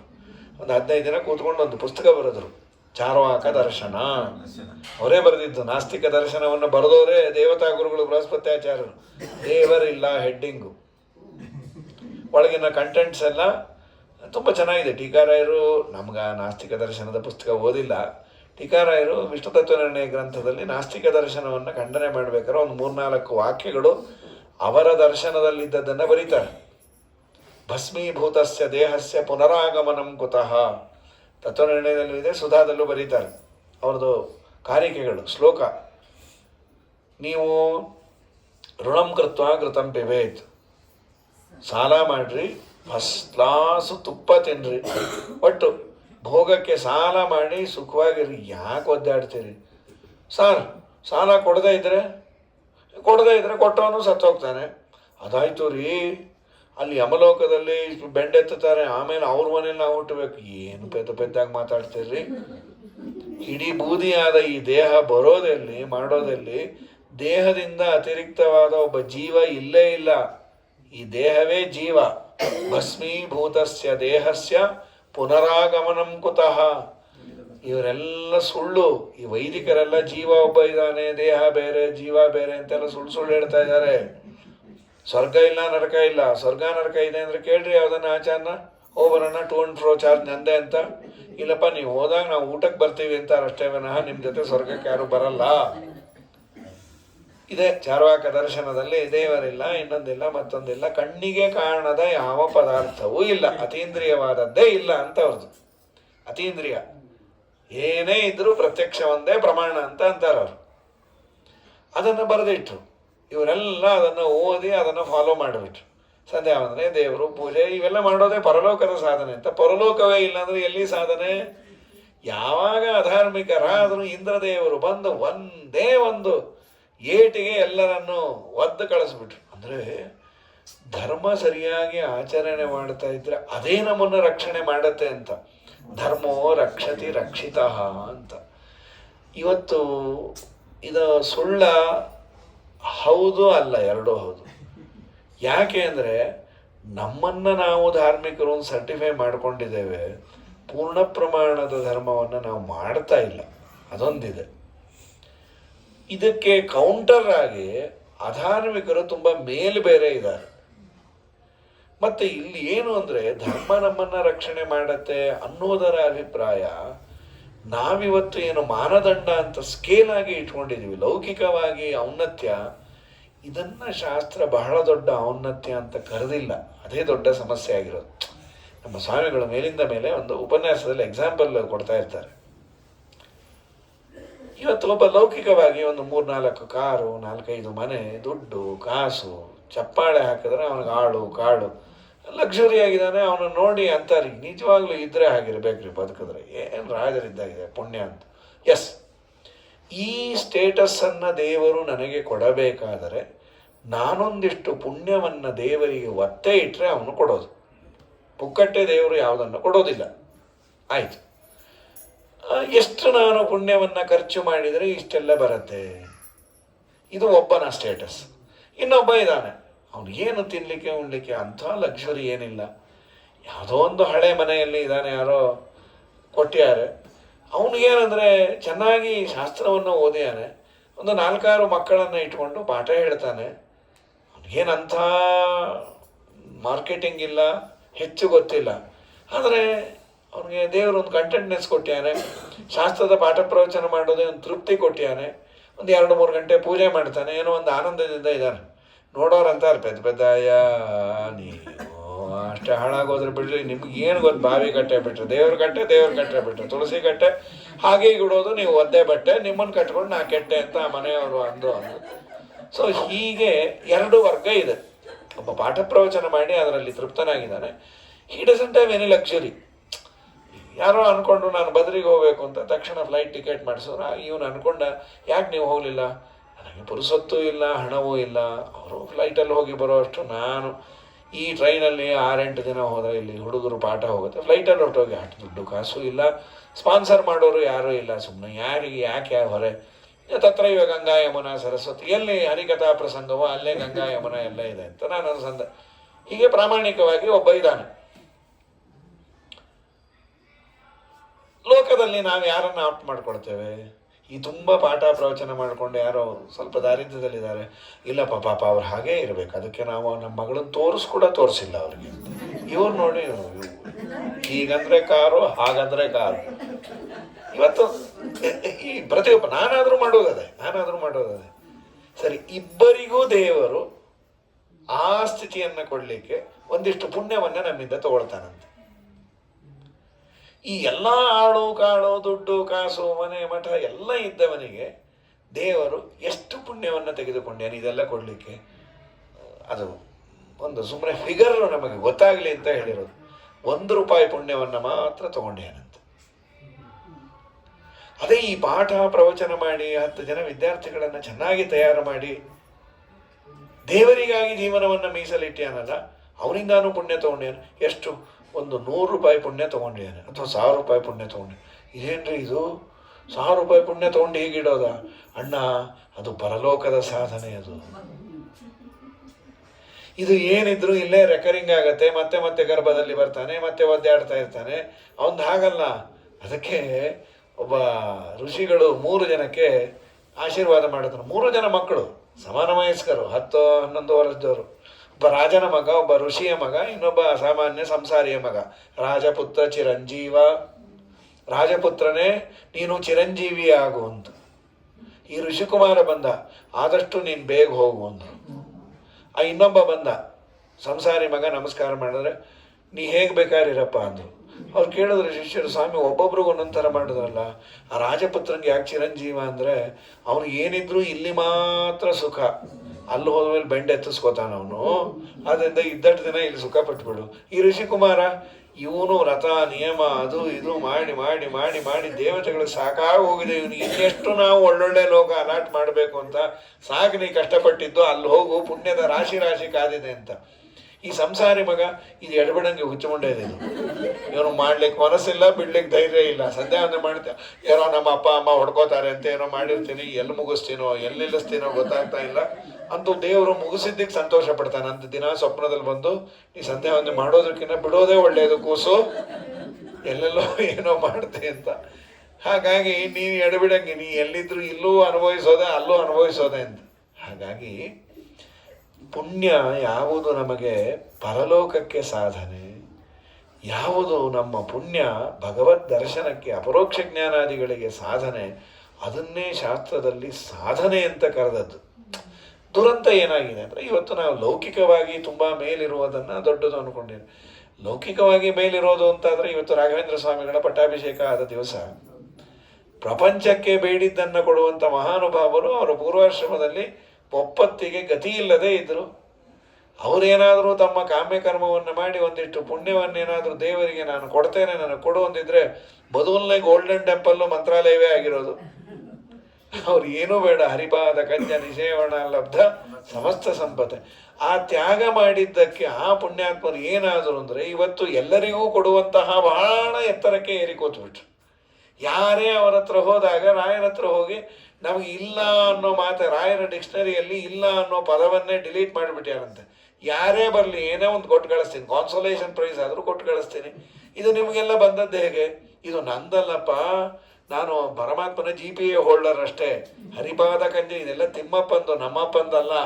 ಹರಿಪಾದ ಕಂಜ ನಿಷೇವಣ ಲಬ್ಧ ಸಮಸ್ತ ಸಂಪತ್ತು ಅನ್ನೋದಕ್ಕೆ ಈ ಎಲ್ಲ ಮಹಾನುಭಾವರನ್ನು, ವ್ಯಾಸರಾಜರನ್ನೋ ವಾದಿರಾಜರನ್ನೋ ಪದ್ಮನಾಭ ತೀರ್ಥರನ್ನೋ ನಾವು ಇವತ್ತು ನೆನೆಸ್ತೇವೆ. ಯಾಕೆಂದರೆ ಇವರೆಲ್ಲ ಪಾರತ್ರಿಕವಾದ ಸಾಧನೆಯನ್ನು ಮಾಡಿ ಶಾಸ್ತ್ರದ ಮಧ್ಯದಲ್ಲಿ ಮುಳುಗಿ ಶಾಸ್ತ್ರವೇ ಉಸಿರಾಗಿ ಇಟ್ಟುಕೊಂಡದ್ದರಿಂದ ಇವರಿಗೆ ಇವತ್ತು ಕಿಮ್ಮತ್ತಿದೆ, ಮಹತ್ವ ಇದೆ. ಸೈಂಟಿಫಿಕ್ ಫೀಲ್ಡಲ್ಲಿ ಬಹಳ ದೊಡ್ಡವರೆಲ್ಲ ಇರ್ಬೋದು, ಐನ್ಸ್ಟೈನೋ ಮತ್ತೊಬ್ಬ Newton, they have done excellent work, ಅದರಲ್ಲೇನು ಡೌಟ್ ಇಲ್ಲ. ಆದರೆ ಯಾರ್ದು ಆರಾಧನೆ ಗಿರಾಧನೆ ಅಂತೇನಿಲ್ವೇ?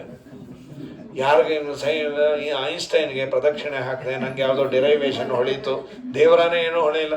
ಆ ಐನ್ಸ್ಟೈನ್ ಬರೆದಿದ್ದು ಹೊಳಿಬೇಕು ಅಂದರೆ ಈ ರಾಯರನ್ನೇ ಕೇಳ್ಕೋಬೇಕು, ದೇವರೇ ಅದು ಯಾಕೋ ಸೈನ್ಸು ಮ್ಯಾಥ್ಸು ಅರ್ಥ ಆಗ್ತಾ ಇಲ್ಲ, ನೀವು ಅನುಗ್ರಹ ಮಾಡಿರಿ, ಆಯಿತು ತಗೋ, ಹಿಂಗೆ ಐನ್ಸ್ಟೈನು ಅವರಪ್ಪಂಗೆ ಹೊಡೆದಿದ್ದೆಲ್ಲ ನಾವು ಹೊಳಿಸ್ತೇವೆ ಅಂದರೆ ದೇವರು ಕೊಡುವಂಥ ನಾವು ಅಲ್ಪತೃಪ್ತರು.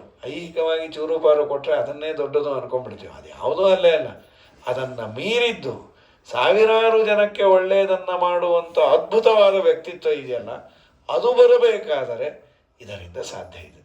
ದೇವರಿಗೆ ಮೊದಲು ಶರಣಾಗತನಾಗಿ ನನ್ನ ಚೂರುಪಾರು ಕೊಡಬೇಡ, ನಾನು ಕಷ್ಟಪಟ್ಟರು ಪರವಾಗಿಲ್ಲ, ನನ್ನತ್ತ ಬಂದವರು ಸುಖವಾಗಿರುವಂತೆ ಮಾಡುವ ಭಾಗ್ಯ ಕೊಡೋ. ಇದು ದೊಡ್ಡವರು ಬೇಡೋದು. ಪ್ರಕೃತದಲ್ಲಿ ಅಂದರೆ ಧರ್ಮೋ ರಕ್ಷತಿ ರಕ್ಷಿತ, ಇವರೆಲ್ಲ ಧಾರ್ಮಿಕರಾದದ್ದಕ್ಕೆ ದೇವರು ರಕ್ಷಣೆ ಮಾಡದ ಅಂತ ಆ ರಜಿಯ ಕಥೆಯನ್ನು ಹೇಳಿ, ಅದಾದ ಮೇಲೆ ಮುಂದೆ ಇದೇ ವಂಶದಲ್ಲಿ ಕಥಂ ಧನ್ವಂತರಿರ್ದೇವೋ ಮಾನುಷೇಶ್ವೇ ಜಗ್ನಿವಾನ್. ಧನ್ವಂತರಿ 2 ಬಾರಿ ಅವತಾರ ಮಾಡ್ಯಾನೆ. ಒಂದು ಸಮುದ್ರ ಮಥನ ಆದಾಗ ಚಂದ್ರವಂಶದಲ್ಲಿ ಅದನ್ನು ಕೇಳ್ತಾರೆ, ಚಂದ್ರವಂಶದಲ್ಲಿ ಏನು ಬಂದ ಅಂತ. ಧನ್ವಂತರೇ ಸಂಭವೋ ಎಂ ಶ್ರೂಯತಾಂ ಭರತರ್ಷಭ ಜಾತಸ್ಸಹಿ ಸಮುದ್ರಾತ್ತು ಮಧ್ಯಮಾನೇ ಪುರಾ ಅಮೃತೆ. ಅಮೃತವನ್ನು ಕಡಿಬೇಕಾದ್ರೆ ಒಮ್ಮೆ ಬಂದಿದ್ದ, ಉತ್ಪನ್ನ ಕಲಶಾತ್ ಪೂರ್ವಂ ಸರ್ವತಶ್ಚ ಶ್ರೀಯಾವೃತಃ. ಇನ್ನು ಅದಲ್ಲದೆ ಇಲ್ಲಿ ಚಂದ್ರವಂಶದಲ್ಲಿ ದ್ವಿತೀಯಾಯಾಂತು ಸಂಭೂತ್ಯಾಂ ಲೋಕೆ ಖ್ಯಾತಿಂ ಗಮಿಷ್ಯತಿ. ಅದು ಹೇಗೆ ಏನು ಎತ್ತ ಅಂದಾಗ ದ್ವಿತೀಯಂ ಪ್ರಾಪರಂ ಪ್ರಾಪ್ಯ ಭವಿತಾತ್ವಂ ದ್ವಿತೀಯ ದ್ವಾಪರದಲ್ಲಿ ನೀನು ಮತ್ತೆ ಅವತಾರ ಮಾಡ್ತೀಯ ಅಂತ ಆ ವಂಶವನ್ನು ಹೇಳ್ತಾ, ಈ ಧನ್ವಂತರಿಯ ಅಪ್ಪ ಧನ್ವ ಅಂತ. ಆ್ಯಕ್ಚುಲಿ ದೀರ್ಘತಪನಂದನ ಅಂತ ಕರಿತೀವಿ. ಇದೇ ವಂಶದ ದೀರ್ಘತಪ ಅನ್ನೋ ರಾಜ, ದೀರ್ಘತಪನ ಮಗ ಧನ್ವಂತರಿ ಅಂತ. ಧನ್ವಂತರಿ ಸುಳಾದಿಯಲ್ಲೂ ಇದೆ ದೀರ್ಘತಪನಂದನನೇ ಅಂತ. ವಾಸ್ತವಿಕವಾಗಿ ದೀರ್ಘತಪನ ಮಗ ಧನ್ವ, ಧನ್ವನ ಮಗ ಧನ್ವಂತರಿ ಅಂತ ಹಾಗೆ ಇಟ್ಕೊಳ್ಬೇಕು ಅಂತ. ತಸ್ಯಗೆ ಸಮುತ್ಪನ್ನೋ ದೇವೋ ಧನ್ವಂತರಿಸ್ತತ ಭಗವನ್ ಯದಿ ತುಷ್ಟಸ್ತ್ವಂ ಪುತ್ರೋ ಮೇ ಖ್ಯಾತಿಮಾನ್ ಭವ ತಥೇತಿ ಸಮನುಜ್ಞಾಯ ತತ್ರೈವಾಂತರ ಧೀಯತ. ಇವನು ತುಂಬ ಇದನ್ನು ತಪಸ್ಸು ಮಾಡಿದ. ದ್ವಿತೀಯೇ ದ್ವಾಪರಂ ಪ್ರಾಪ್ತೆ ಸೌನಹೋತ್ರಿಶ್ಯ ಕಾಶಿರಾಟೆ ಪುತ್ರಕಾಮಸ್ತಪಸ್ತೇಪೆ ಧನ್ವನ್ ದೀರ್ಘಸ್ತಪ ತಪಾಸ್ತದ. ದೀರ್ಘಕಾಲದ ದೇವತೆಗಳನ್ನು ಸಂತೋಷಪಡಿಸಿದ ಕಾಶಿರಾಜ ದೀರ್ಘತಪ. ಅದೇ ಇಲ್ಲಿ ಏನು ಮಾಡಿದ್ದಾರೆ ಅಂದರೆ ದೀರ್ಘತಪನಂದನ. ಆ ದೀರ್ಘತಪ ಅನ್ನೋನು ತುಂಬ ಕಾಲ ದೀರ್ಘಕಾಲದಲ್ಲಿ ತಪಸ್ಸು ಮಾಡಿದ. ಪ್ರಪತ್ಯ ದೇವತಾಂ ತಾಂತು. ಆಗ ಹೇಳಿದ್ರು, ಯಾವ ದೇವತೆಯು ನನಗೆ ಮಗನನ್ನು ಕೊಡೋನೋ ಅವನನ್ನು ಶರಣು ಹೊಂದಬೇಕು ಅಂಥೇಳಿ ಧನ್ವಂತರಿಯನ್ನೇ ಮಕ್ಕಳಾಗಿ ಶರಣು ಇವನು ಪ್ರಾರ್ಥನೆ ಮಾಡಿದ್ದ. ಆಗ ದೇವರು ತುಷ್ಟನಾಗಿ ನಿಮ್ಮನೇಲಿ ನಾನೇ ಬರ್ತೀನಿ ಅಂಥೇಳಿ ಧನ್ವಂತರಿಯ ಅವತಾರ ಆಯಿತು. ಧನ್ವಂತರಿ ಅಂದರೆ ಧನ್ವ ಅಂದರೆ ಪಾಪಗಳು. ನಮ್ಮಲ್ಲಿ ರೋಗಕ್ಕೆ ಬೇರೆ ಬೇರೆ ಕಾರಣಗಳನ್ನು ಡಯಾಗ್ನೈಸ್ ಮಾಡಿ ಹೇಳ್ತಾರೆ. ಶಾಸ್ತ್ರ ಹೇಳೋದು ಒಂದೇ, ಹಿಂದಿನ ಜನ್ಮದಲ್ಲಿ ಮಾಡಿದ ಪಾಪ ಪೂರ್ವಜನ್ಮ ಕೃತಂ ಪಾಪಂ ವ್ಯಾಧಿ ರೂಪೇಣ ಪೀಡ್ಯತೆ. ಇನ್ನು ಪಾಪಗಳೆಲ್ಲ ಪರಿಹಾರ ಆಯಿತು ಅಂದರೆ ರೋಗವು ಹೇಗೋ ಹೋಗತ್ತೆ. ಹಾಗಾದರೆ ಧನ್ವಂತರತಿ, ಪಾಪಗಳನ್ನು ದೂರ ಮಾಡುವುದರಿಂದ ಧನ್ವಂತರಿ ಅಂತ ಅವನಿಗೆ ಹೆಸರು. ಆಯುರ್ವೇದಂ ಭರದ್ವಾಜಾತೆ ಪ್ರಾಪ್ಯೇಹ ವಿಷಯಾಂ ಕ್ರಿಯಾಂ. ಭರದ್ವಾಜನಿಂದ ಆಯುರ್ವೇದವನ್ನು ಹೊಂದಿ ವೈದ್ಯ ವಿದ್ಯೆಯನ್ನು 8 ಭಾಗ ಮಾಡಿ ಶಿಷ್ಯರಿಗೆ ಉಪದೇಶ ಮಾಡಿದ ಅಂತ. ಧನ್ವಂತರಿಯ ಮಗ ಕೇತುಮಾನ್ ಅಂತ. ಕೇತುಮಾನನ ಮಗನೇ ಭೀಮರಥ. ಭೀಮರಥನಿಂದ ದಿವೋದಾಸ. ದಿವೋದಾಸ ಅನ್ನೋನು ವಾರಣಾಸಿಯನ್ನು ಆಳ್ತಾ ಇದ್ದ, ಕಾಶಿಯನ್ನು. ಆಗೇನು ಮಾಡ್ದ, ಒಬ್ಬ ಕ್ಷೇಮಕ ಅನ್ನೋ ರಾಜ ಈ ಕಾಶಿ ಪಟ್ಟಣವನ್ನು ಖಾಲಿ ಮಾಡಿಸ್ದ. 1000 ವರ್ಷ ಕಾಶಿಯಲ್ಲಿ ಯಾರೂ ಇರಲಿಲ್ಲ. ಯಾಕೆ ಏನು ಅಂತ ಕೇಳಿದ್ರು. ಭದ್ರಶ್ರೇಣ್ಯಸ್ಯ ಪೂರ್ವಂತೂ ಪುರಾ ವಾರಾಣಸಿ ಇತ್ಯಭೂತ್. ಈ ವಾರಣಾಸಿ, ಅಸಿ ವಾರಣ ಅಂತ 2 ನದಿ, ಅದೆರಡೂ ಸಂಗಮ ಆಗೋದ್ರಿಂದ ಅದರ ಹೆಸರು ವಾರಣಾಸಿ. ಅಸಿ ವಾರಣಯೋರ್ ಮಧ್ಯೆ ಅಂತಾನೆ ಸಂಕಲ್ಪ ಮಾಡೋದು. ಆ ಅಸ್ಸಿ ಘಾಟಲ್ಲೇ ಬೇಜಾರು ಮಠ ಇರೋದ್ರಿಂದ ಅಸ್ಸಿ ಘಾಟ್. ಅಸ್ಸಿ ಅಂದರೆ 80 ಅನ್ಕೋತೀವಿ, 80 ಅಲ್ಲ, ಅದು ಅಸಿ ಅನ್ನುವ ನದಿ. ಆ ನದಿ ತೀರದಲ್ಲೇ ಇದೆ ಇದು. ಹಿಂದೊಂದಿಗೆ ಜಾಗ ಬಿಟ್ಟಾರೆ. ಯಾಕೆ ಬಿಟ್ಟಾರೆ? ಜಾಗ ಬಿಡೋದೆಲ್ಲ ನದಿ ಅಂದ್ರೆ ಅದು ವೃಷಭಾವತಿ ಅಣ್ಣನೇ. ಎಲ್ಲವೂ ಹಾಗೆ ಆಗಿದೆ ನದಿಗಳು. ಸರಿ, ಅಸಿವಾರಣೆಯವರ ಮಧ್ಯೆ ಸಪ್ತಾಹಿಸ ಏನು ಭದ್ರಶ್ರೇಣಿ ಅಂತ ಒಬ್ಬ ರಾಜ, ಅವನದಾಗಿತ್ತು ವಾರಣಾಸಿ. ಅವನಿಗೆ ಭದ್ರಶ್ರೇಣ್ಯಸ್ಯ ಪುತ್ರಾನಾಂ ಶತಮುತ್ತಮ ಧನ್ವಿನ 100 ಜನ ಮಕ್ಕಳಿದ್ದರು. ಆ 100 ಜನ ಮಕ್ಕಳಲ್ಲಿ ಒಬ್ಬನನ್ನು ಬಿಟ್ಟು ಇನ್ನೆಲ್ಲರನ್ನ ಕೊಂದು ಭದ್ರಶ್ರೇಣಿಯ ಇದನ್ನು ಇವನು ಕ್ಯಾಪ್ಚರ್ ಮಾಡಿದ್ವಿ. ಹೊಸ ಇದಿತ್ತು. ಒಬ್ಬ ರಾಜ ಇನ್ನೊಬ್ಬರ ಮೇಲೆ ದಂಡೆತ್ತಿ ರಾಜ್ಯವನ್ನು ತಗೊಂಬಿಟ್ಟ. ಸರಿ, ಇದೇ ಸಮಯದಲ್ಲಿ ಏನಾಯಿತು, ದಿವೋದಾಸನ ಕೈಗೆ ಬಂತು. ಭದ್ರಶ್ರೇಣಿಯಿಂದ ದಿವೋದಾಸ ಬಂದು ಧನ್ವಂತರಿಯ ವಂಶದಲ್ಲಿ ಬಂದನು. ದಿವೋದಾಸಸ್ತು ರಾಜರ್ಷಿ ನಗರೀಂ ಪ್ರಾಪ್ಯ ಪಾರ್ಥಿವ ವಸತಿ ಸ್ವ ಮಹಾತೇಜ ಸ್ಫೀತಾಯಾಂತು ನರಾಧಿಪ ಏತಸ್ಮಿನ್ನವೇ ಕಾಲ ಆಯಿತು ಕೃತದಾರೋ ಮಹೇಶ್ವರ. ಈ ಟೈಮಲ್ಲಿ ಏನಾಯಿತು, ರುದ್ರದೇವರಿಗೆ ವಿವಾಹ ಆಯಿತು.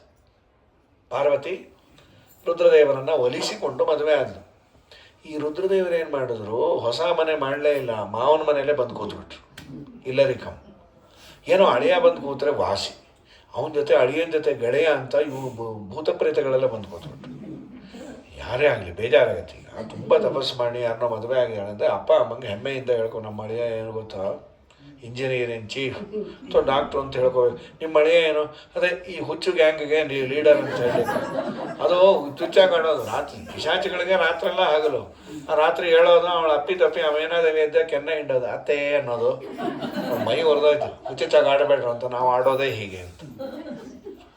ಪಾಪ ಬೇಜಾರಾಗಿ ಆಗಾಗ ಮಗಳನ್ನು ಕೇಳೋರು, ಅಲ್ಲೇ ನೀ ಮಾಡಿದ ತಪಸ್ಸಿಗೆ ಯಾರೋ ನಾನು ಇನ್ಫೋಸಿಸ್ ನಾರಾಯಣ ಮೂರ್ತಿ ಮಗ ಸಿಗ್ತಾನೆ ಅಂದರೆ ಇವನೇನೆ ನಾರಾಯಣ ಮೂರ್ತಿ ಮೊಮ್ಮಗ ಸಿಕ್ಬಿಟ್ಟೇನೆ.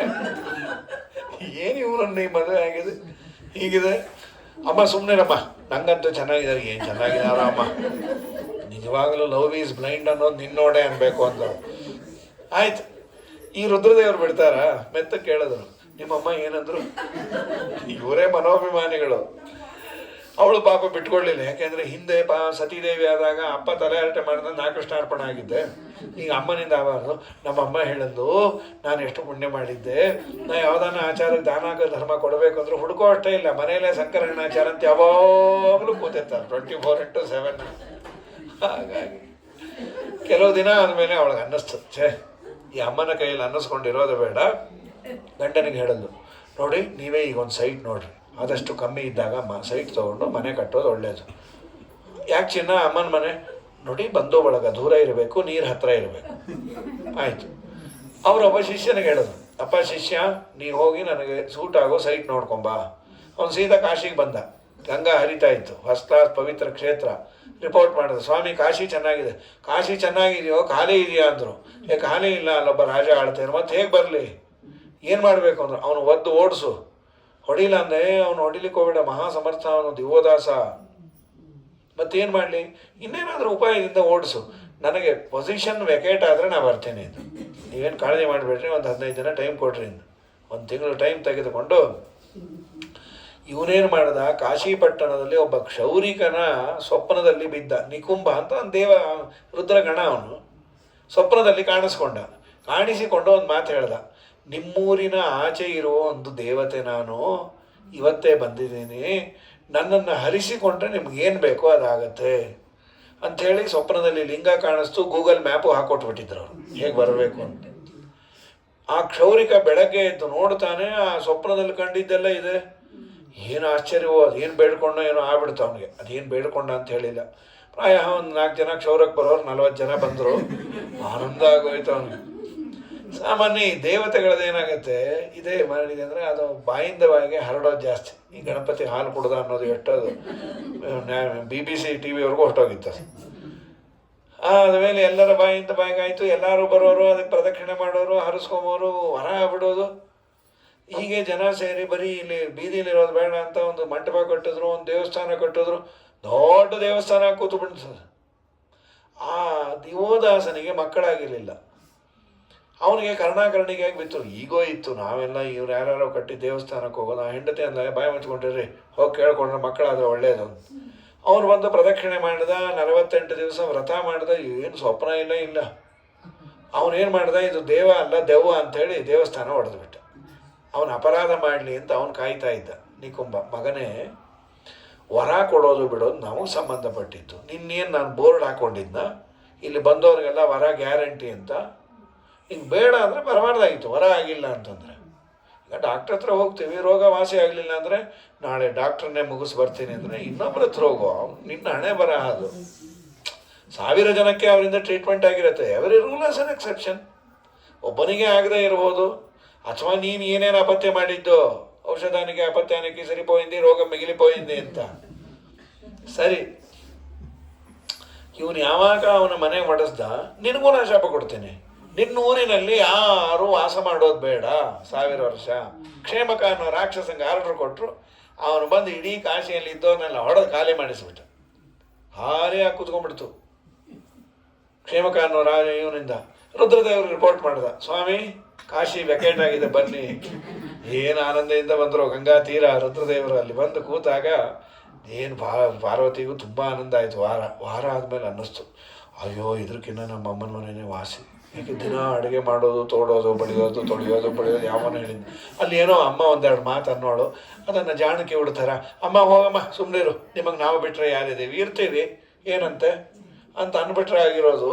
ಈ ಮನುಷ್ಯನಿಗೆ ಸುಖವಾಗಿ ಊಟ ಮಾಡ್ಕೊಂಡಿರೋದು ಅನುಕೂಲ, ಅವ್ರ ಮೈ ಮೇಲೆ ಬಿದ್ದರೆ ಬೇಜಾರೇ ಅದು.